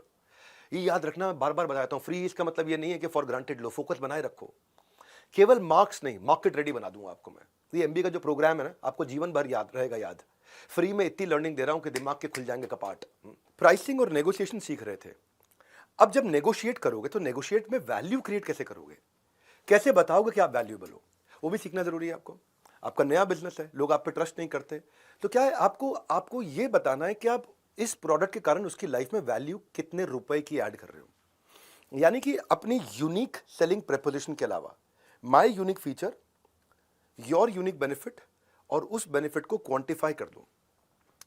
आपको बताना कि आपका स्किल कैसे मैच करता है उनके प्रोजेक्ट को, और फिर उस स्किल का पैसा आप इसलिए ले रहे हो क्योंकि उसके आपके प्रोजेक्ट में आप ये बेनिफिट दे रहे हो। वैल्यू क्रिएशन अगर आप सीख गए, मैं इसकी एग्जांपल दे देता हूं आपको, चलो आसान करता हूं आपके लिए। जो आपका स्किल है उससे सामने वाले का कितने रुपए का खर्चा घटा है, आप जो भी प्रोडक्ट सर्विस दे रहे हो उससे उसे कितने रुपए का फायदा हुआ है, या उसके कितने रुपए के कस्टमर एक्स्ट्रा मिल गए उसको, या आपने किसी को कितने रुपए की ब्रांडिंग कर दी इंप्रूव, जो उसको अगर बाजार से खरीदनी पड़ती ब्रांडिंग तो कितने रुपए की पड़ती, कितने रुपए का आप उसको नया फ्रेश कस्टमर ला के दे रहे हो, कि आपने कितने रुपए की प्रोडक्टिविटी एम्प्लॉइज में बढ़ा दी, कि भाई पहले 10 लाख की तनख्वाह पे वो 1 करोड़ का काम कराता था, अब उन्हीं एम्प्लॉइज से वो 10 लाख की तनख्वाह में 1 करोड़ 20 लाख का काम करा रहा है या 1.5 करोड़ का काम करा रहा है। तो आपने बता दिया मेरे कारण आपको मैंने 30% ग्रोथ दिया, 50% ग्रोथ दिया, आपने या उसकी एम्प्लॉय का रिटेंशन बढ़ा दिया, एम्प्लॉय सेटिस्फैक्शन बढ़ा दिया, या बिजनेस में कोई स्केल ला दिया, या आपके कारण उसका नया आउटलेट खुले हैं, नया एक्सपेंशन हुआ है, नया मार्केट शेयर मिला है, नया प्रॉफिटेबिलिटी बढ़ा है। ये नंबर देना है आपको, तब आप नेगोशिएट कर पाओगे। इस अध्याय को सीखना जरूरी है। मैं आपको समझा रहा हूं कि ये चैप्टर हार्वर्ड में पढ़ाया जाता है। मैंने बहुत इजी करके आपको क्वेश्चंस देके, एग्जांपल देके समझाया। रेस्टोरेंट में खाना खाने के बाद आप बिल में नापतोल करते हो, रोटी कितने की थी, सब्जी कितने की थी। कहीं ऐसा तो नहीं है उन्होंने बिल में एक चीज़ को 2 बार लगा दिया हो, चेक करते हैं ना, कई बार बिल में एक चीज़ को डबल तो नहीं लगा दिया उन्होंने। एक ही आइटम को रोटी 2 ली थी लेकिन रोटी को 2 बार 2 लगा दिया, 4 का पैसा लगा दिया। कितने रुपए का GST लगाया, कितने रुपए का सर्विस टैक्स लगाया, वो कैलकुलेट करने के बाद आप बताते हो हाँ जी बिल ठीक है, वैल्यू फॉर मनी था या नहीं था। आपको ब्रेक डाउन करके क्वांटिफाई करना है। आप इस सेशन को सुनोगे ना तो आपको वैल्यू ऑफ टाइम अपना भी निकालना है, क्योंकि मैं आपसे पैसा नहीं, आपका टाइम ले रहा हूं। और ये मैंने वचनबद्ध था कि मैं भारत में अब देना चाहता हूं। 10 दिन का ये MBA दे रहा हूं, ये बहुत वैल्यूएबल है। आपकी लर्निंग में कितने का वैल्यू ऐड हुआ, इस सेशन से आपको कितने रुपए की प्रोडक्टिविटी बढ़ी, ये मेरी रिस्पॉन्सिबिलिटी है कि मैं आपको वैल्यू फॉर योर टाइम दूं। वैल्यू फॉर मनी नहीं बोल सकता, क्योंकि मनी, पैसे तो आपके लगे नहीं रहे हैं, खाली टाइम लग रहा है। इसको और एक एग्जाम्पल ले लेते हैं, चलो थोड़ा और इजी करता हूं एग्जाम्पल लेके। एक कंपनी है जो इंक मैन्युफैक्चरिंग कंपनी है, हाँ, प्रिंटिंग इंक होती है। अब ये 2 टीम में मान लो आप, एक टीम ए, टीम बी। टीम ए प्रोडक्ट की तारीफ कर रही है, कंपनी की तारीफ कर रही है, अपने बेनिफिट्स की तारीफ कर रही है, अपनी टेक्नोलॉजी की तारीफ कर रही है। टीम बी, दूसरी टीम, वो क्वांटिफाइड डेटा बता रही है। क्या कह रही है, इससे आपका 10% एरर कम हो जाएगा। जब 10% एरर कम हुआ तो आपका save cost of repeat work हो गया, क्योंकि एरर कम हुआ तो आपको रिपीट नहीं करना पड़ रहा, तो उसको क्वांटिफाई कर दिया। ये 67% इंक जल्दी सूखती है, तो इससे आपका 50% टाइम बचा। 50% टाइम बचा तो आपकी एफिशिएंसी डबल हो गई, क्योंकि टाइम आधा लगा, एफिशिएंसी डबल हो गई, उसको क्वांटिफाई करके दिया। ये बताया कि भाई मेरी इसलिए इन रीजन से जो है इंक पहली बार में फर्स्ट टाइम राइट देता है, इसके कारण ये 70% सस्ती पड़ती है। चाहे आप बेच रहे हो 20% महंगी बाजार के मुकाबले, पर आपने क्वांटिफाई करके समझा दिया कि 70% दूसरे कॉम्पिटिटर्स के मुकाबले में सस्ता हूँ। क्यों? क्योंकि मेरा आउटकम में आपकी लाइफ में ये वैल्यू आ रहा है। तो अब जीतेगा कौन, टीम ए कि बी? सिंपल सी बात है, टीम बी जीतेगी। तो ये बड़ा इंपॉर्टेंट है कि आप सामने वाले को गणित लगा के दिखाओ कि कितने रुपए का मैं तुम्हें फायदा करा रहा हूं। तब ये पिछले 2 अध्याय इससे जुड़ते हैं कि मैं प्राइसिंग सिखाया, नेगोशिएशन सिखाया, लेकिन अगर क्वांटिफिकेशन ऑफ वैल्यू नहीं सिखाया तो पिछले 2 अध्याय अधूरे रह गए। बड़ा कनेक्टेड सा है ये चैप्टर आज का डे 1 MBA का। अब जब आप ये कर रहे हो तो इसको मैं 13वें अध्याय की तरफ लेके चलता हूं, वो है कॉन्ट्रैक्ट्स एंड पेपर वर्क। अगर आपने ये सब चीज़ों को जो आपने कॉन्ट्रैक्ट किया है, जब तक कॉन्ट्रैक्ट साइन नहीं हुआ कुछ भी रियल नहीं है। Until a contract is signed, nothing is real। और मैं बताऊं फिर फंस जाओगे आप जब कॉन्ट्रैक्ट नहीं हुआ। वो कहते हैं ना कि थोड़ा बहुत शतरंज का आना भी जरूरी है साहब, क्योंकि कई बार सामने वाला मोहरा चल रहा होता है और हम यारी दोस्ती निभा रहे होते हैं। और कॉन्ट्रैक्ट इतने ध्यान से बनाओ, क्योंकि कॉन्ट्रैक्ट को एक बार साइन कर दिया तो अनसाइन नहीं कर सकते।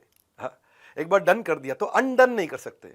हाँ, एक बार अग्री कर लिया तो डिसअग्री नहीं कर सकते। तो सारी थिंकिंग पहले ही कर लो कॉन्ट्रैक्ट पेपर वर्क की। नया बिजनेस शुरू किया आपने, बिल्कुल सॉलिड वेल स्कोप कॉन्ट्रैक्ट होना चाहिए, इसमें सारे पॉइंट्स कवर्ड हो, और उसमें आपकी डाउन पेमेंट कितनी मिलेगी, किस डेट को मिलेगी, और अपने इनवॉइस रिमाइंडर्स को भी ऑटोमेट कर लो। इसके भी टूल्स आते हैं बहुत सारे, तो ऑटोमेट कर लो ताकि इनवॉइस उसके बाद अपने आप पहुंच जाए। और अगर वो लेट पैसे दे रहा है तो कॉन्ट्रैक्ट में डाल दो कि लेट फी का क्या चार्ज है, कितना चार्ज करोगे। तो ये अकाउंटिंग सॉफ्टवेयर आपको मिल जाएंगे बहुत सारे फ्री में, जिनको आप इस्तेमाल करो। और अगर कभी किसी के लिए फ्री में भी काम करना पड़ रहा है तो भी कॉन्ट्रैक्ट साइन करो। हाँ, और आप उससे जो पेमेंट के मोड्स हैं, कैसे पेमेंट करेगा, वो भी कॉन्ट्रैक्ट में कवर करो। क्योंकि नहीं तो कभी भी कुछ गलत क्लाइंट हाथ में लग गया ना, तो कहते हैं ना किसी के झूठे कदमों की आहट आपका भरोसा ना कुचल दे। तो शुरू से ही एक कंसल्टेंट रखो जो नॉलेजेबल लॉयर हो, जिसको साल का आपने पैसा देना हो, महीने का छोटा छोटा अमाउंट, वो शुरू में सारे कॉन्ट्रैक्ट आपके कंप्लीट करा दे। एक अच्छा चार्टर्ड अकाउंटेंट आउटसोर्स कर दो जो आपकी LLP पार्टनरशिप बना दे, सूटेबल कंपनी बना दे। आपके बिजनेस परमिट चाहिए कोई तो वो बता दे क्या टैक्स है, क्या लाइसेंस है, क्या रजिस्ट्रेशन है। हाँ, सारे नेसेसरी पेपर वर्क कंप्लीट कर लो। कॉन्ट्रैक्ट पेपर वर्क में ना मैं एक थोड़ा अलग प्रकार का हिस्सा भी कवर कर लेता हूँ। पेपर वर्क में आपको अपना भी पेपर वर्क करना है, कि अपने बजट्स भी बना के रखने हैं, जिससे आपको टारगेट मिलेगा कि आपको करना क्या है। बजट का मतलब है कि आप अपना ना ऐसा कर लो, पहले अपनी चेकबुक, क्रेडिट कार्ड वगैरह निकाल लो, बैंक स्टेटमेंट निकाल लो, अपने फाइनेंशियल रिकॉर्ड पिछले 12 महीने के निकाल लो, निकाल के इकट्ठे कर लो। इकट्ठे करके चेक करो इसमें फैमिली के खर्चे कितने थे, लोन के कितने थे, रेंट के कितने थे, आपके मेडिकल बिल्स कितने थे, कितना खर्चा आप महीने भर में करते हो। जैसे ही आपको समझ में आ जाएगा ना, आपको क्लियर हो जाएगा कि सारे एक्सपेंसेस कवर करने के लिए कितना कमाना है, तो अपने बजट को पकड़ के चलो। फ्रीलांसिंग जो है या स्टार्टअप जो है, उसमें हर महीने सेम पैसा नहीं कमाओगे आप। हर महीने सेम कमाई नहीं होती है, कभी अच्छा समय आएगा, कभी बुरा समय भी आएगा। तो अपने लो फेज के लिए एक्सपेंसेस को बजट में डाल के चलो पहले से ही। वो कैसे होगा, वो 12 महीने का हिसाब किताब पुराना देखो, उससे आपको आपका पैटर्न मिल जाएगा कि आपका पैटर्न क्या है। आपके खर्चों का 12 महीने का पैटर्न मिल जाएगा। तो आपके पर्सनल और बिजनेस एक्सपेंस अलग कर लो। जब खर्च कर रखोगे पूरा हिसाब, या ऐसे बोलता हूं उसको, जब खर्च का पूरा हिसाब रखोगे, जीवन को लाजवाब रखोगे। अगले अध्याय की तरफ कहानी को बढ़ाते हैं। 14वें अध्याय को इससे कनेक्ट करके समझाता हूं। हर समय सेम नहीं होता, कभी खराब समय आएगा। तो आपका अगर आपके स्टार्टअप में, सोलोप्रेन्योर की लाइफ में ऑफ सीजन आ गया है, ड्राई टाइम आ गया है, धंधा नहीं मिल रहा है, तो सबसे पहले धंधा मंदा हुआ है। आप मंदे नहीं हुए अपने दिमाग से। आप अपने दिमाग से तो अपने आप को करोड़पति की तरह सोचने की तैयारी करो। करोड़पति की तरह सोचने के लिए आपको 0 रुपए लगते हैं, पैसे नहीं लगते हैं। तो आपका बिजनेस सीजनल हो सकता है, कमिटमेंट सीजनल नहीं चाहिए हमारे को। ड्राई टाइम, जिस समय धंधा नहीं है, जब आप लो फेज में आ गए हो, वो टफ रियलिटी है सारे स्टार्टअप्स की, सोलोप्रेन्योर्स की जिंदगी में आती है तकलीफें ये। तो आपको क्या करना है इस समय में, आपको ये सोचना है कि यार इस टाइम के लिए मैं प्रिपेयर कैसे करूंगा। अब ये टाइम होता है अपने सारे पुराने कनेक्ट के पास फिर से वापस जाने का। मैंने एक वो बड़ा प्रोजेक्ट अभी कंप्लीट किया, बहुत मजा आया उस प्रोजेक्ट में। Now I am open for new work. If you here of anyone you can recommend मी। तो आपने शुरुआत कैसे करी, ये नहीं कि यार मैं बेरोजगार बैठा हूं या मेरे पास धंधा नहीं, मैं बहुत बढ़िया प्रोजेक्ट कंप्लीट करके आया हूँ, बड़ा सेटिस्फाइड रहा। अगर आप नेटवर्क में किसी को इस तरह की प्रॉब्लम सॉल्व करवानी हो तो I am an expert on that.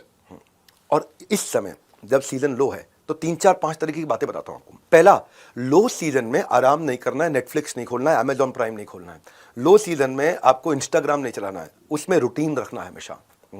ऐसे रूटीन बना के रखना है जैसे आप मैंने बताया ना कि जब आदमी बेरोजगार होता है तो रोजगार ढूंढने को रोजगार की तरह करना चाहिए। जब उसके पास नौकरी नहीं होती तो नौकरी को ढूंढने के लिए नौकरी की तरह नौकरी को ढूंढना चाहिए कि जैसे नौकरी करते हो। सुबह 9 बजे बैठूंगा नौकरी ढूंढना, शाम 6 बजे तक नौकरी ढूंढता रहूंगा, ये मेरी अभी नौकरी है। यानी कि रूटीन रखना है लो फेज में हमेशा। लो फेज में नेटवर्क बना के रखना है, खूब नेटवर्क के साथ कनेक्टेड रहना है, क्योंकि जब आप बिजी थे तो आप नेटवर्क को टाइम नहीं देते थे। जब आप बिजी थे तो अपने दोस्तों को, अपने उन सारे इन्फ्लुएंसर्स को जिनका जिंदगी में आपके बड़े इन्फ्लुएंसर्स था, जो क्लाइंट दे सकते थे, आप उनको टाइम नहीं देते थे। जब आप बिजी थे तो आप ऑनलाइन प्लेटफॉर्म पे अपनी बाकी सारी इंफॉर्मेशन अपडेट नहीं करते थे। अब टाइम आ गया है। जब आप बिजी थे तो आप अपने पुराने कस्टमर्स के टॉप ऑफ द माइंड नहीं रहते थे। अब उनके पास जाइए, उनसे बोलिए कितना फायदा हुआ, मेरे को टेस्टिमोनियल वीडियो बना के दे दो, put that on social media. जब आप बिजी थे तो अपने बिजनेस मॉडल को इवैल्यूएट नहीं कर रहे थे। अब आपका लो फेज है, अब बिजनेस मॉडल को इवैल्यूएट करने का है, नया प्रोडक्ट लाइन बिल्ड करना है, ऑफ सीजन में कोई कॉम्प्लीमेंट्री फ्री भी लेके आना है, कोई नया प्रोडक्ट सर्विस ऐड करना है। जब आप बिजी थे तो जिस चीज पे फोकस करना था लेकिन नहीं कर पा रहे थे क्योंकि बिजी थे, अब वो कर लो। जैसे कोई नया स्किल आपको ऐड करना था, मार्केट में कोई नया स्किल आ गया आपके इंडस्ट्री में, जब आप बिजी थे। अब क्या है, मैंने भी इस तरह से, जब समय आता है लोग प्रॉब्लम में फंसते हैं, हमने एक बीबी कोच बनाया है। ये मैं आपको आगे चल के थोड़ा बताऊंगा कि बीबी कोच है। हमने एक नया प्रोडक्ट तैयार किया जो 24 घंटे बिजनेस एक्सपर्ट की तरह आपके साथ में कॉन्वर्सेशनल तरीके से कोच हम देते हैं आपको, जो 24 घंटे एक्यूरेट आपकी बिजनेस की हर प्रॉब्लम का आंसर देता है। ये मेरा एक प्रोडक्ट है, मैंने लॉन्च किया है, बड़ा बिजनेस इम्पैक्ट जो प्रोडक्ट है, ये सारा आउटकम ओरिएंटेड प्रोडक्ट है। उसी में हमने मल्टी लैंग्वेज कोच डाला साथ में, जो हर भाषा में आपको कोचिंग देगा, हैंड होल्डिंग करेगा। बहुत सस्ता कर दिया हमने प्रोडक्ट। इसमें आपको स्पीच टू टेक्स्ट भी बात कर सकते हो आप। बिजनेस के हर प्रॉब्लम का सोल्यूशन रहेगा आपके फिंगर टिप्स पे। बहुत कुछ कवर करना है मेरे पास। अब क्या है, जब कठोर समय आया उसके लिए पहले ही फाइनेंशियल क्वेश्चन रखो। क्यों? क्योंकि प्रिडिक्टेबल भी होते हैं कई स्लो पीरियड, कि स्लो पीरियड आने वाला है मेरे लिए। कई पोस्ट हॉलीडे होते हैं स्लो पीरियड, टैक्सेस के बाद होते हैं, या वेडिंग सीजन के टाइम पे होते हैं, या जिस समय न्यू ईयर के टाइम पे होते हैं कि लोग चले जाते हैं, ट्रैवल करते हैं। Money saved is money earned, क्यों? जो प्रिडिक्टेबल है वो। फिर लेकिन ऐसा भी होता है कि कई जगह सीजन एक रीजन के हिसाब से होता है। गर्मियों का सीजन साउथ में 12 महीने रहता है, दिल्ली में, नॉर्थ इंडिया में आधा टाइम गर्मी और थोड़ा टाइम सर्दी रहती है। तो जहां पे सीजन है आपका, वहां चले जाओ, या अपने सीजन को एक्सटेंड करो। जैसे सीजन आने वाला हो, सीजन जाने वाला हो, जाने से पहले डिस्काउंट्स देकर के अपनी सारी इन्वेंट्री निकाल दो। जब आप बिजी थे तो आप कंटेंट मार्केटिंग नहीं कर रहे थे। अब लो फेज में हो, उस समय कंटेंट मार्केटिंग चालू कर दो, टेक्नोलॉजी ऑटोमेशन चालू कर दो, वेंडर से मीटिंग चालू कर दो, नए वेंडर, इंटरनेशनल वेंडर से बातचीत करनी शुरू कर दो। अब आप रिटेंशन पे काम करो। जो कस्टमर्स को पहले सर्विस दे चुके हो, आप उनके साथ टच में नहीं थे, उनके साथ टच में आ जाओ। तो जब सीजन नहीं है, बहुत कुछ किया जा सकता है। इसलिए बड़ा इंपॉर्टेंट अध्याय था ये आपके लिए कि हर समय एक समान नहीं होता, तो क्या करना है। अब आप चलते हैं, मैं मार्केटिंग जो सिखाने वाला हूं आपको आने वाले दिनों में, उससे पहले एक कस्टमर को जब आप एक्वायर कर रहे हो, उसकी कॉस्ट को भी कैलकुलेट करना सीखना है। ये है मेरा 15वां अध्याय। तो मेहनत तो आप कर रहे हो कस्टमर लाने में, लेकिन कस्टमर लाने का क्या खर्चा है वो भी कैलकुलेट करना है। जैसे यंगस्टर्स में कोक का क्रेज है, बिजनेस में कोका का क्रेज है। कोका मतलब कॉस्ट ऑफ कस्टमर एक्विजिशन। एक कस्टमर को लाने में मैं कितना रुपया लगा रहा हूं। कोका आपका बिजनेस बना भी सकता है, बिगाड़ भी सकता है। कितना रुपया लगता है मेरा, एक बेचारा रिटेलर को भी नहीं मालूम है कि मैंने कितना रुपया लगा दिया ये नए ग्राहक को लाने में अपनी दुकान पे, नहीं मालूम होता उसको। और पुराने कस्टमर को अगर आप दोबारा ला पा रहे हो तो वो 7 गुना सस्ता पड़ता है। नया कस्टमर लाना हमेशा 7 गुना महंगा पड़ता है। तो क्या मैं ऐसा करूं कि मेरे कस्टमर का लाइफ स्पैन बढ़ जाए। इसको बोलते हैं life time value of customer. Customer का लाइफ स्पैन बढ़ जाए, मेरे से नंबर ऑफ ट्रांजैक्शन ज्यादा कर ले। लाइफ टाइम वैल्यू मतलब ये एवरेज रेवेन्यू होता है कि मैं कस्टमर के और मेरे जिंदगी भर में हम दोनों के रिश्ते में कितना पैसा इससे ले सकता हूं। इसको बोलते हैं कस्टमर लाइफ टाइम वैल्यू। जितना लंबे समय तक कस्टमर आपके साथ परचेज करता रहेगा, उतना कस्टमर को लाने की कॉस्ट अपने आप घटती चली जाएगी आपके। देखो, एक होता है वन टाइम रेवेन्यू स्ट्रीम, जैसे रियल एस्टेट है। फ्लैट आदमी जिंदगी में, मकान आदमी जिंदगी में 1 या 2 बार ही खरीदता है, वन टाइम रेवेन्यू स्ट्रीम है। एक होता है recurring revenue stream, subscription model की तरह। एक होता है एडिशनल रेवेन्यू अपॉर्चुनिटी, ये दे दिया साथ में ये भी दे देता हूं, अपसेल कर दिया। एक होता है रीपर्चेज रेट, कि कितनी बार transaction, number of frequency of transaction in a month. तो ग्राहक को अगर मिला जरूरत से ज्यादा तो वो आपको देगा लाइफ टाइम वैल्यू का वादा। तो उससे आपकी अपनी सेविंग, लॉयल्टी, आपका टाइम सब बचता है। तो कस्टमर की लाइफ टाइम वैल्यू, उसके सेटिस्फैक्शन, रिटेंशन को समझने के लिए ये समझो कि आपने फेसबुक पे ऐड लगाई 1000 रुपए की कि मुझे कस्टमर चाहिए। उस 1000 रुपए लगा के आपको 100 कस्टमर मिल गए। तो 1000 रुपये को 100 से डिवाइड किया, 10 रुपये पर कस्टमर कॉस्ट आ गई।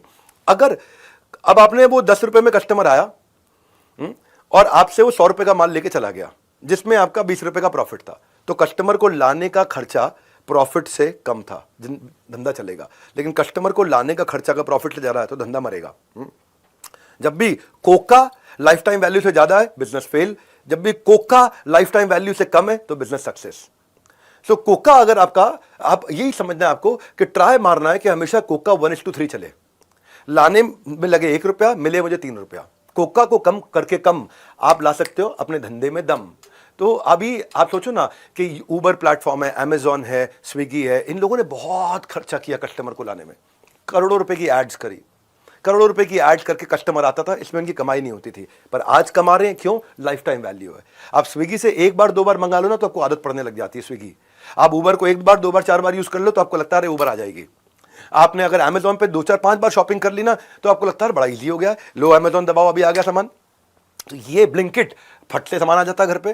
तो ये इन्होंने शुरू में पैसा ज़्यादा इसलिए लगाया क्योंकि लाइफ टाइम वैल्यू है। अब ये आएगा तो मेरे साथ आते आते आते आते आते, क्योंकि अमेजॉन क्या करता था, अमेजॉन लगभग 1200 रुपया खर्च करता था एक आदमी पे, जो आके 120 रुपये का सामान लेता था जिसमें अमेजॉन को 10 रुपये बचता था, यानी कि पर ट्रांजैक्शन 1190 रुपये का लॉस। तो 1190 रुपया लग गया, उसका लॉस हो गया एडिशनल किसी भी कस्टमर को लाने का। पर वो कस्टमर उसको 20 रुपया दे दे के 20 रुपया दे दे के 20 रुपया दे दे के अपने जीवन काल में 1190 भी निकाल देगा और कमा के भी दे देगा। ये है मुद्दा सारा लाइफ टाइम वैल्यू का, साधारण एग्जाम्पल के साथ में। बस 10 दिन का एक खेल, आप देखना, फिर देखना कि कैसे बढ़ता है आपके बिजनेस में सक्सेस का ट्रेल। आपकी सब डेफिशिएंसी को एफिशिएंसी में बदलेंगे, साधारण भाषा में समझा देंगे, कॉम्पिटिटर्स को किल कर देंगे, बिजनेस को स्केल कर देंगे। 10 days will bring you better days. अच्छे दिन कब आएंगे? अभी आएंगे, और इन्हीं 10 दिनों में आएंगे। कहानी आगे बढ़ाते हैं, 16वें अध्याय की तरफ चलते हैं। अब कस्टमर को ले आया, नेगोशिएट कर लिया, प्राइसिंग हो गया, अब कस्टमर के साथ में रिलेशनशिप कैसे रहेगा, उसको एक्सपेक्टेशन हमेशा क्लैरिफाई करते रहो। शुरुआती धंधे में आप बड़ी गप मार के आ जाते हो, वो भी सोचता है यार ये बहुत कुछ कर देगा, बाद में दिक्कत होती है। तो पूरा स्कोप डिस्कस करो कि क्या करेंगे, आप वीकडे पे हो के नहीं हो, वीकेंड पे हो के नहीं हो, आप छुट्टी कब लेते हो, आप मॉनिटर कैसे करोगे मेरे काम को, क्वालिटी को कैसे मॉनिटर करोगे, कोई फीडबैक अप्रूवल कैसे लोगे, कोई पॉलिसी प्रोसीजर कैसे डिस्कस करोगे। अगर कहीं आगे आने वाले समय में दिक्कत आएगी तो उसको रिकॉर्ड करना पड़ेगा आपको, वो पेमेंट नहीं दे रहा वो रिकॉर्ड करना है। कम्युनिकेशन अच्छा रखना है आपको, प्री कम्युनिकेशन हमेशा याद रखना, ओवर कम्युनिकेट करो। ओवर कम्युनिकेट करने का फायदा और पूछ लो, ईमेल पे करना है, व्हाट्सएप पे करना है, मैसेज पे करना है, कॉल पे करना है।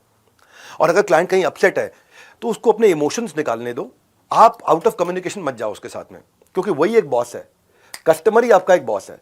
वो जिस दिन चाहे आपकी नौकरी से आपको निकाल देगा, दूसरे को ज्वाइन करके वो दूसरे से सामान खरीदना शुरू कर देगा। लिंक्डइन के बाद से सेल्स वर्ड बदल गया है। एबीसी पहले बोलते थे ऑलवेज बी क्लोजिंग, अब बोलते हैं ऑलवेज बी कनेक्टिंग। तो अब कनेक्ट करना है, और कनेक्ट करना है और कैसे रिश्ता बना के रखना है, ये मेरा 17वां अध्याय है कि बी देयर, वहां रहो, प्रिपेयर और प्रिपेयर होकर के रहो, एंड से यू केयर, बताना है कि मैं उसकी केयर कर रहा हूं। क्योंकि आपको फंड रेजिंग नहीं करनी है, फ्रेंड रेजिंग करनी है। अगर वो कस्टमर आपका फ्रेंड बन गया तो फंड अपने आप आएगा। पहले फ्रेंड आता है, बाद में फंड आता है। आप पैसे के चक्कर में लगे रहते हो तो कस्टमर के साथ अरे वाह एक्सपीरियंस कैसे दें। आप हमेशा उसकी लेटेस्ट न्यूज को पकड़ के रखो, क्या चल रहा है उसकी जिंदगी में। जब भी आप उसके साथ मीटिंग कर रहे हो, हर मीटिंग के बाद में रिकैप करो, मीटिंग उसको क्लियर करो, अंडर प्रॉमिस करो, कम कमिट करो, जरा डिलीवर करो। आप जो आप कर सकते हो हाँ कर दो, जो नहीं कर सकते हो उसका तरीका बदलो, पॉजिटिव लैंग्वेज के साथ करो। मैं बताता हूं आपको पॉजिटिव लैंग्वेज कैसे लेते हैं। सबसे पहले पॉजिटिव बिहेवियर रखो, किसी भी मीटिंग पे या कॉल पे लेट मत आओ, लोग याद रखते हैं। उसके साथ अगर मीटिंग कर रहे हो तो बीच में फोन मत लो, अनलेस कोई बहुत बड़ा डीप क्राइसिस है, don't take calls in between, it doesn't, people don't like it. उनके साथ टच में रहने का तरीका यह है कि जब वो आपको पे नहीं कर रहा तब भी आप टच में रहो। आप क्लाइंट को ऐसा फील कराओ कि मैंने आपकी वेबसाइट चेक करी थी और मैंने ये देखा, मैंने आपके बारे में कुछ प्रिलिमिनरी रिसर्च करी, मैंने ये देखा, मैं अपने नोट्स रिव्यू कर रहा था, मुझे ये समझ में आया आपके बारे में, मैंने आपकी एक लेटेस्ट किताब पढ़ी, मुझे बड़ा अच्छा लगा, मैं आपका सोशल मीडिया देख रहा था, अरे क्या बढ़िया पोस्ट किया। वो कनेक्ट फील करता है, बस सिंपल। ये नहीं कि भाई मेरा माल ले लो। हाँ, ट्रांसपेरेंसी रखोगे, ट्रस्ट आएगा। शुरुआती रिलेशनशिप के अंदर लोग आपकी ट्रांजैक्शंस को ध्यान से देखते हैं और वहीं से ट्रस्ट करना शुरू करते हैं। जितना हो सके इस ट्रस्ट को बिल्ड करो, ट्रस्ट को बिल्ड करो, पर्सनल केयर के द्वारा कर सकते हो। मेरे को याद है बहुत साल पहले की बात है, एक कस्टमर ने, मेरी एक मीटिंग कैंसिल हो गई थी उसके साथ में, क्योंकि उसने मैसेज लिखा कि उसकी वाइफ की कोई हेल्थ इमरजेंसी आ गई है। और उस मीटिंग में 8-9 लोग थे, 8-9 लोग इकट्ठे बैठे थे और मैं भी बैठा था वहाँ पे। और वो आदमी उठ के चला गया कि मेरी वाइफ की कोई हेल्थ इमरजेंसी आ गई है, तो मीटिंग हमें कैंसिल करनी पड़ी। तो मैंने रात को उसको मैसेज किया कि आपकी वाइफ की हेल्थ कैसी है। उसने रिप्लाई लिखा, खाली आपको याद रह गया था कि मेरी वाइफ की हेल्थ ख़राब है, बाकी सब भूल गए थे। अब इतना सा एक मैसेज, उसके कारण मैंने इतना बड़ा क्लाइंट का दिल जीत लिया था। ये चीज़ें पर्सनल केयर बड़ी इंपॉर्टेंट होती है। और आप मान लीजिए आपके साथ कोई गलती हो भी जाती है और आपको कोई बैड न्यूज़ देनी है, तो साथ बैठ के आराम से बात करते हुए करो। ये नहीं कि ईमेल लिख दिया, ईमेल से नहीं चलेगा। कोई कंप्लेंट भी है तो हमेशा गुड न्यूज़ के साथ शुरू करो। तो ये कॉन्वर्सेशन, ये कम्युनिकेशन और पर्सनालिटी डेवलपमेंट में आपको आगे और डिटेल में सिखाऊंगा। आप हमेशा सोल्यूशन ओरिएंटेड बात करो, पॉजिटिव बात करो, और राइटिंग में हो सके तो कंप्लीट करो डिस्कशंस को। रेपुटेशन अपनी बिल्ड करो, क्योंकि रेपुटेशन करेंसी है। अगर आपको कोई नेगेटिव बात करनी भी है तो मैं आज आपको टेक्निक बताता हूं। एक स्टेटमेंट होती है आई कांट स्टेटमेंट और होती है आई कैन स्टेटमेंट। कोई काम अगर आप नहीं भी कर सकते तो उसको भी आई कांट की जगह आई कैन में परिवर्तित किया जा सकता है। जैसे मान लो आप 3 बजे तक फोन पे बात नहीं कर सकते, तो ये मत बोलो कि I can't do a call until 3 PM, मैं 3 बजे तक बात नहीं कर पाऊंगा, मत बोलो। आप ये बोलो कि 3 से 5 मैं अवेलेबल हूं, आपको क्या टाइम सूट करता है। चेंज हो गया ना लैंग्वेज, टोन चेंज हो गया। From 3 to 5 PM I am available, what would be a good time for you. जैसे किसी ने कोई काम दिया, आपको लगता है इतने कम टाइम में तो हो ही नहीं सकता, तो ये मत बोलो the deadline is too tight, ये काम नहीं हो सकता। आप बोलो I can deliver it by Tuesday. Positive हो गया। आई कांट को आई कैन करना है। जैसे वो बोलता है कि आपने बोला है कि मैं I can't start for 3 months, I am busy. वो कहने की जगह बोलना है I would love to work with you if we can start in the month of June. तो अपने आई कांट को आई कैन करना हमेशा। वो पॉजिटिव लैंग्वेजेस इंपॉर्टेंट होती है शुरुआती बिजनेस में। आपको आई can't start until I receive the initial payment, पहले पेमेंट करो तब चालू करूंगा, नहीं तो नहीं कर पाऊंगा। तो आप इसकी जगह कह सकते हो कि I look forward to working with you after the receipt of initial payment. मैं ये नहीं बोल रहा हूं कि क्लाइंट को आप डोमिनेट करने दो, पर मैं बोल रहा हूं कि कम्युनिकेशन के तरीके को बदलना है। ये मेरा बीच में एक दिन आने वाला है जहां मैं आपको कम्युनिकेशन और पर्सनालिटी पे बात करूंगा। आपको तो कई बार टफ क्लाइंट्स मिलेंगे आपको, और टफ क्लाइंट से बाहर निकलना है तो उसकी स्ट्रैटेजी भी आपके पास होनी चाहिए। ये 10 दिन आपके लिए लाइफ बदल दूंगा मैं आपकी। ये MBA को पूरा अटेंड करना है आपको, हर बात नोट करते रहना है, क्योंकि कहीं भी फ्री में इस तरह का ज्ञान नहीं मिलता है। मैं चलता हूँ अब, क्योंकि अब आपको कस्टमर्स मिल रहे हैं, अब आपका बिजनेस बढ़ते जा रहा है, बढ़ते जा रहा है, तो अब आपको क्या करना है, अब नेक्स्ट मार्केट की तरफ भी मूव करना है। तो नेक्स्ट न्यू मार्केट मेरा 18वां अध्याय है। इसमें आपको जब भी कहीं नई मार्केट में जाओगे तो आपने टेस्ट कर लिया अपने प्रोडक्ट को, टेस्ट कर लिया तो आप आउटर मार्केट में गैप्स ढूंढो और वहां पे भी एक छोटी मार्केट से शुरू करो जो पेरीफेरी में होगी। जैसे मान लो आप दिल्ली में हो तो दिल्ली का पेरीफेरी क्या है, गाजियाबाद के आगे का हिस्सा हापुड़ तक चले जाऊं, फरीदाबाद के आगे का हिस्सा बल्लभगढ़ तक चले जाऊं, नोएडा का आगे का हिस्सा ग्रेटर नोएडा तक चले जाऊं, गुड़गांव के आगे का हिस्सा मानेसर से आगे चले जाऊं। वहां पे बहुत लोगों का फोकस नहीं होगा, वहां पे कस्टमर आपको आसानी से मिलेगा। यानी कि पेरीफेरी में जाओ। और वहां पे भी अगर माल बेच रहे हो, कोई माल पहुंचा रहे हो, तो शुरुआत में माल डंप मत करो, कम क्वांटिटी दो, क्रेडिट मत दो डिस्ट्रीब्यूटर को। अगर डिस्ट्रीब्यूटर को माल दे रहे हो टाइम से पेमेंट लो, और दूसरी सर्विस से पहले पहली की पेमेंट जरूर ले लो। ये रूल बना लो अपनी लाइफ में। ये नहीं कि दूसरी पे वो बोला पिछली की दूंगा, आप दूसरा भी भेज दो माल। तो हमेशा सेकंड सप्लाई पे फर्स्ट की पेमेंट ले लो। एक सप्लाई लेट कर दे चल जाएगा, लेकिन अगर 2, 3, 4 सप्लाई लेट होने लगी है तो पैसा मरने के चांसेस बढ़ जाते हैं। अपनी क्रेडिट लिमिट, जिसको भी माल दे रहे हो, सर्विस दे रहे हो, जो भी दे रहे हो, प्रोडक्ट दे रहे हो, उसके साथ क्रेडिट लिमिट डिसाइड करके चलो पहले से ही। आपको शुरुआत में डेप्थ बिल्ड करनी है, विड्थ नहीं। मैं पूरे देश में बेचूंगा, पूरी दुनिया में बेचूंगा नहीं। शुरू में एक मार्केट को जीतना है। जब उस मार्केट में आपका मार्केट शेयर बढ़ गया, 10, 20, 30% हो रहा है, तब आप अगले मार्केट में मूव करो। तब पहली मार्केट के अंदर पूरी विजिबिलिटी बना लो। वहां पे आपके पास में डिस्ट्रीब्यूशन चैनल आपके साथ लॉयल हो जाए, वहां के लोग आपके साथ लॉयल हो जाए, वहां का कस्टमर आपके साथ लॉयल हो जाए। फिर उसके बाद आप अपने कमर्शियल टर्म्स को अक्रॉस ट्रेड, अक्रॉस कंट्री आप धीरे धीरे बिल्ड कर सकते हो। आप जहां भी जाओगे उसका मार्केट साइज पूरा समझो। ध्यान रखो, जब आप जल्दीबाजी में चले जाते हो ना, मार्केट मिल गया और टीम नहीं है तो अपॉर्चुनिटी लॉस है।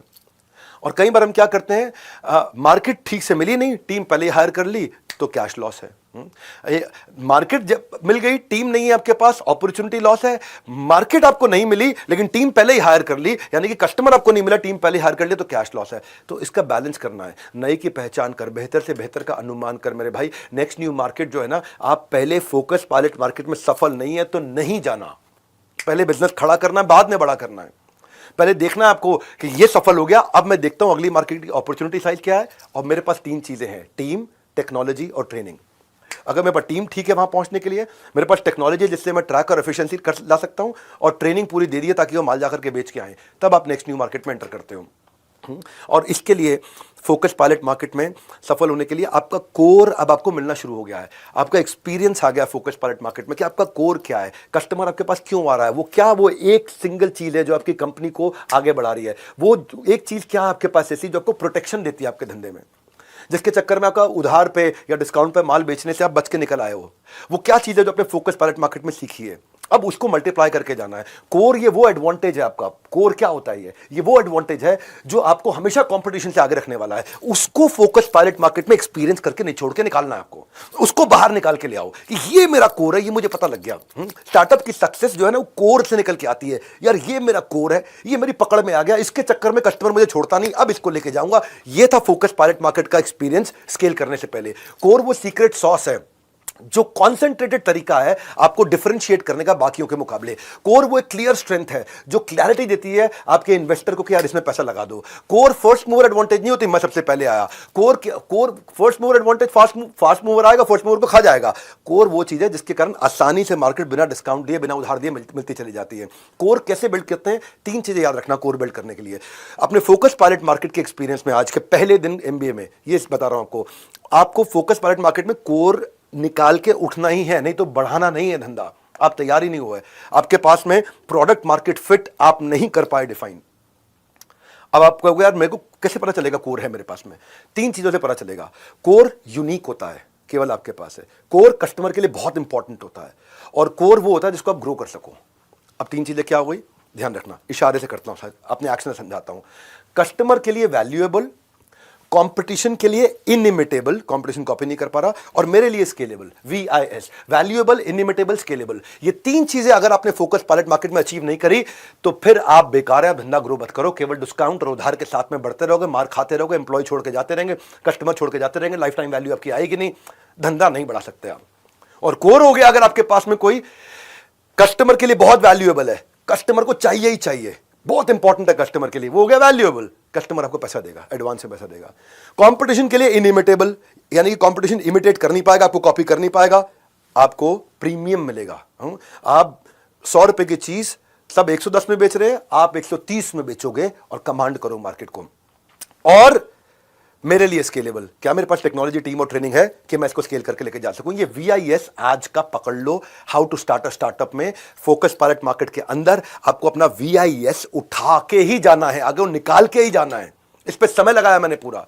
माइक्रोसॉफ्ट के लिए इंटेलेक्चुअल प्रॉपर्टी प्रोटेक्शन VIS है, फार्मा इंडस्ट्री में पेटेंट और लाइसेंसिंग उसका VIS होता है, valuable, inimitable, scalable. Unilever, Hindustan Unilever या पेप्सी, उनका डिस्ट्रीब्यूशन नेटवर्क है VIS उनके लिए, वैल्यूएबल, इनइमिटेबल और स्केलेबल। Xiaomi फ्लिपकार्ट के साथ एक्सक्लूसिव राइट देता था। तो आपके पास क्या कोई प्रोप्राइटरी टेक्नोलॉजी है, वो आपका VIS हो सकता है। अगर ब्रांड इक्विटी है, वो आपका VIS। आपकी excellent customer service, Domino's 30 minute में पिज्जा घर पे दे रहा है, या एप्पल है, लॉयल्टी बियॉन्ड लॉजिक, इतना लॉयल हो गया कस्टमर। तो आपके पतंजलि के पास नेशनल सेंटिमेंट है, आपके पास क्या वो ऐसा कोर क्या था आपका? आज तक चैनल है, इसका सब्सक्राइबर बेस इतना हो गया, कंटेंट ड्रिवन है, आज तक सबसे कम ऐड दिखाता है पूरे देश में। बाकी न्यूज चैनल ऐड ज्यादा दिखाते हैं, वो 42 मिनट का कंटेंट देते हैं 1 घंटे में, ये 48 मिनट का कंटेंट देता है 1 घंटे में, और उसके बावजूद ऐड रेवेन्यू से ज्यादा कमाता है, क्योंकि उसने कंटेंट अच्छा रखा, सब्सक्राइबर बेस बढ़ा लिया। तो अपना वैल्यूएबल, किसके लिए वैल्यूएबल? कस्टमर के लिए। इनइमिटेबल, कंपटीशन में जो कॉपी ना कर पाए। स्केलेबल, मैं केवल एक मोहल्ले का ब्रांड नहीं रह जाऊं, मैं पूरे देश में जा सकूं, पूरी दुनिया में जा सकूं। पर कब जाएंगे? जब फोकस पायलट मार्केट, आज का पहला अध्याय था ये। अब अगर जैसे क्या होता है कि अगर आपके पास कुछ एक्रेडिटेशन सर्टिफिकेशन बहुत जबरदस्त है तो वो भी आपके लिए बन सकता है फोकस पायलट मार्केट में। कई बार आपकी मार्केट रिस्पॉन्सिवनेस, जैसे गूगल है, गूगल कस्टमर गूगल को सिग्नल देता है, गूगल उसका प्रोडक्ट बना देता है।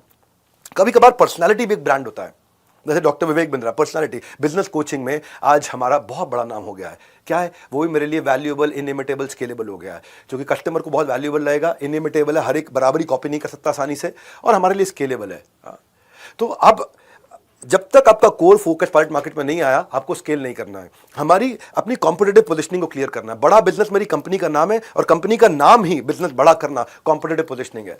ये 10 डे MBA के बारे में बाकी लोगों को भी जरूर बता देना, बहुत फायदा होने वाला लोगों को। हाँ, मैं कॉम्पिटिटिव पोजीशनिंग के बारे में आपको समझाया, अब आते हैं स्केल करने की और स्ट्रैटेजीज पे। कोर को और अच्छे से अलग प्रकार से सीखते हैं, मैं आपको अलग अलग मॉडल देता हूं स्केल करने के। हाँ, अब आप स्केल करने जा रहे हो, आपको स्टार्टअप की जर्नी देखिए 1000 दिन की। जब आपको इसको भी चेक करना है, क्वालिफाई करना है, मैनुअल को खोलते रहना भाई, इस मैनुअल का बहुत इस्तेमाल करना। प्रिंट आउट नहीं निकाला, खाली पीडीएफ में रखा तो काम नहीं कर पाओगे। पेन से घिस घिस के काला कर देना पूरे के पूरे मैनुअल को। आपने धंधे में चेक करो, जो धंधा है उसमें क्या इमीडिएट कैश फ्लो आ रहा है, क्या रेगुलर कैश फ्लो रहेगा इस धंधे के अंदर, क्या रेगुलर तो रहेगा लेकिन सस्टेन करेगा, क्या रेगुलर है, सस्टेन हो रहा है और इमीडिएट भी आ रहा है लेकिन बढ़ बढ़ के आएगा। आपने बोला हाँ रेगुलर आएगा, लेकिन क्या सेम आएगा रेगुलर सस्टेन होकर के, या बढ़ बढ़ के रेगुलरली सस्टेन होकर, बढ़ बढ़ के रेगुलरली सस्टेन होकर आएगा? तो वो है आपका कोर। और फाइनली, क्या इसमें मुझे बैठना पड़ेगा? क्या मुझे गल्ले पे बैठना पड़ेगा? मेरे गल्ले पे बैठे बिना काम हो जाएगा? अगर गल्ले पे बैठे बिना काम हो जाएगा तो स्केलेबल है। हाँ, ये है वैल्यूएबल, इनिमिटेबल, स्केलेबल। अब इसके लिए जब आपको स्केल करना हो ना, तो याद रखना आइडियल एमबीए। आइडियल का मतलब क्या होता है? Management by absence. एमबीए का मतलब क्या है यहाँ पे? Management by absence. आप नहीं हो, गल्ले पे नहीं बैठे, गल्ला छोड़ो कैंपेन, आपका गल्ला छोड़वाऊंगा मैं। बिना गल्ले पे बैठे धंधा कैसे किया जाए? आई मतलब इंटीग्रेशन। हाँ, एक आदमी 3 का काम करे, इंटीग्रेट करो काम।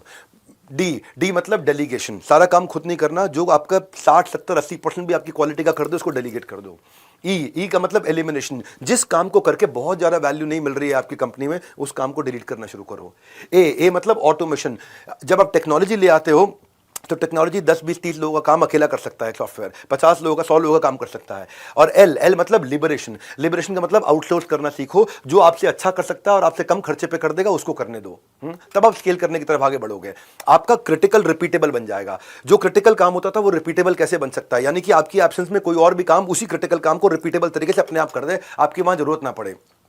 और जब आप ऐसा करते हो, अब आपको स्ट्रैटेजीज की तरफ बढ़ना है। स्ट्रैटेजी के चैप्टर में मैं तीसरे दिन आपको बताऊंगा कि देखो रेवेन्यू बढ़ाने के लिए क्या करना है। ज्यादा कस्टमर मतलब ज्यादा टर्नओवर, या ज्यादा ट्रांजैक्शन कर ले वही कस्टमर तो ज्यादा टर्नओवर, या फ्रीक्वेंटली ट्रांजैक्शन करे लॉयल हो जाए तो ज्यादा टर्नओवर, या ज्यादा महंगी आइटम बेचूंगा मैं तो ज्यादा टर्नओवर, या मैं ज्यादा प्रोडक्ट्स ऐड कर दूं तो ज्यादा टर्नओवर। अब मेरे लिए कौन सी स्ट्रैटेजी ठीक है, ये मैं आपको तीसरे दिन बताऊंगा कि स्ट्रैटेजी को आगे लेके चलना है। पर याद रखिएगा, जब आप स्केल करने जा रहे हैं, कोर आपको मिल गया, फोकस पार्ट मार्केट सक्सेस हो गई, अब मायोपिक मत रहो, थोड़ा सा बाहर निकलो, रैट रेस से बाहर निकलो। पेचेक टू पेचेक मत सोचो। आप ये सोचो कि आपका नेक्स्ट ईयर और नेक्स्ट टू नेक्स्ट ईयर क्या होने वाला है। थोड़ा सा दूर देखो, थोड़ा जूम आउट करो, नए प्रोडक्ट डेवलपमेंट के बारे में सोचो, नई ज्योग्राफी के बारे में सोचो, नए स्किल सेट के बारे में सोचो।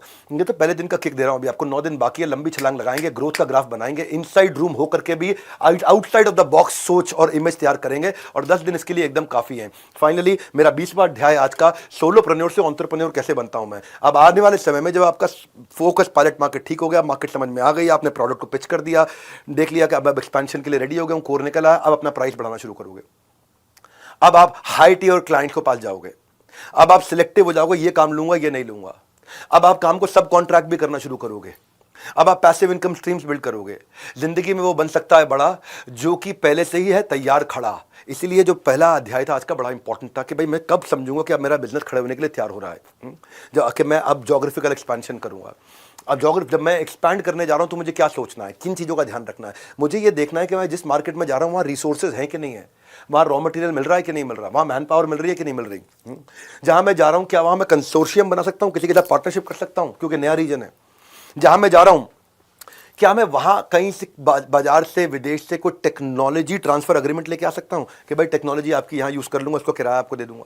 हाँ, क्या मैं जब मैं जा रहा हूँ बाहर, क्या मेरी होम मार्केट सैचुरेट हो गई है, क्यों जा रहा हूँ मैं, अभी पहले ये मार्केट तो पूरी खाई नहीं, बस ही भागे जा रहा हूँ, मेरे को स्केल करना है। ये चीज़ें सोचने की हैं जो मैं बता रहा हूँ, बहुत वैल्यूएबल चीज़ें दे रहा हूँ आपको। ये एक एक सवाल में एक एक सवाल आपकी ज़िंदगी बदल सकता है। मैनुअल को इस्तेमाल करना है आपको। जहाँ मैं जा रहा हूँ वहाँ पॉलिटिकल फैक्टर्स कैसे हैं, इकोनॉमिक लीगल फैक्टर्स कैसे हैं। जहाँ मैं जा रहा हूँ मुझे वर्किंग कैपिटल कितनी वहाँ रिक्वायरमेंट होगी, उसका बजट बना के जाऊँगा। जहाँ जा रहा हूँ वहाँ क्या मैं लोकलाइज माल बना सकता हूँ वहाँ का, क्योंकि लोकलाइजेशन इज ग्लोबलाइजेशन, उधर का लोकल माल बना सकता हूँ मैं। जहाँ मैं जा रहा हूँ क्या मैं वहाँ किसी छोटी कंपनी को जो अच्छा नहीं कर पा रही उसको खरीद लूँ और उसके माध्यम से वहाँ आगे बढ़ जाऊँ। इनऑर्गेनिक स्ट्रैटेजीज को एक्विजिशन बोलते हैं। क्या मैं जहाँ जा रहा हूँ वहाँ मेरे को डिस्ट्रीब्यूशन नेटवर्क, सुपर स्टॉकेस्ट और सीएनएफ मिल सकता है जिसके द्वारा मैं वहाँ डिस्ट्रीब्यूट कर सकूँ। भाई लोगों जब भी घूमने फिरने जाते हैं ना, कि यार मैं यूएस घूमने जा रहा हूँ, दुबई जा रहा हूँ, या मैं ऑस्ट्रेलिया जा रहा हूँ, यूरोप जा रहा हूँ, स्विट्जरलैंड जा रहा हूँ, अकेले जाने में वो मज़ा नहीं है। जब आप परिवार के साथ जाते हैं, पूरी टीम्स के साथ जाते हैं, तब आता असली आनंद, वो एक्सपीरियंस होता है। तो सोलोप्रेन्योर से एंटरप्रेन्योर बन के आगे जाना जीवन में। डायनामिक्स और डायमेंशन दोनों बदल जाते हैं, और इसके लिए आपको जरूरत पड़ेंगे फ्रेमवर्क।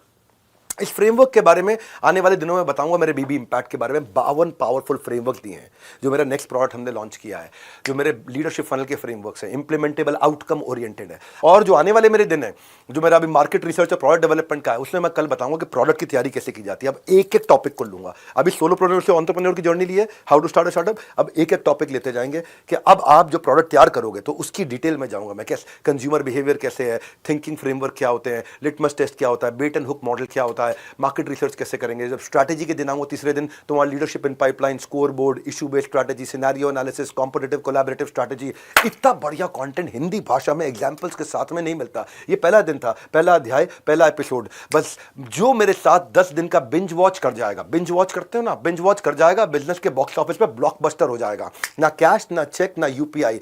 मैंने बस आपका टाइम मांगा है, मुझे और कुछ नहीं चाहिए। कंसिस्टेंसी आपकी कॉस्ट है। कंसिस्टेंट रहना 10 के 10 दिन, और एग्जाम जरूर देते रहना।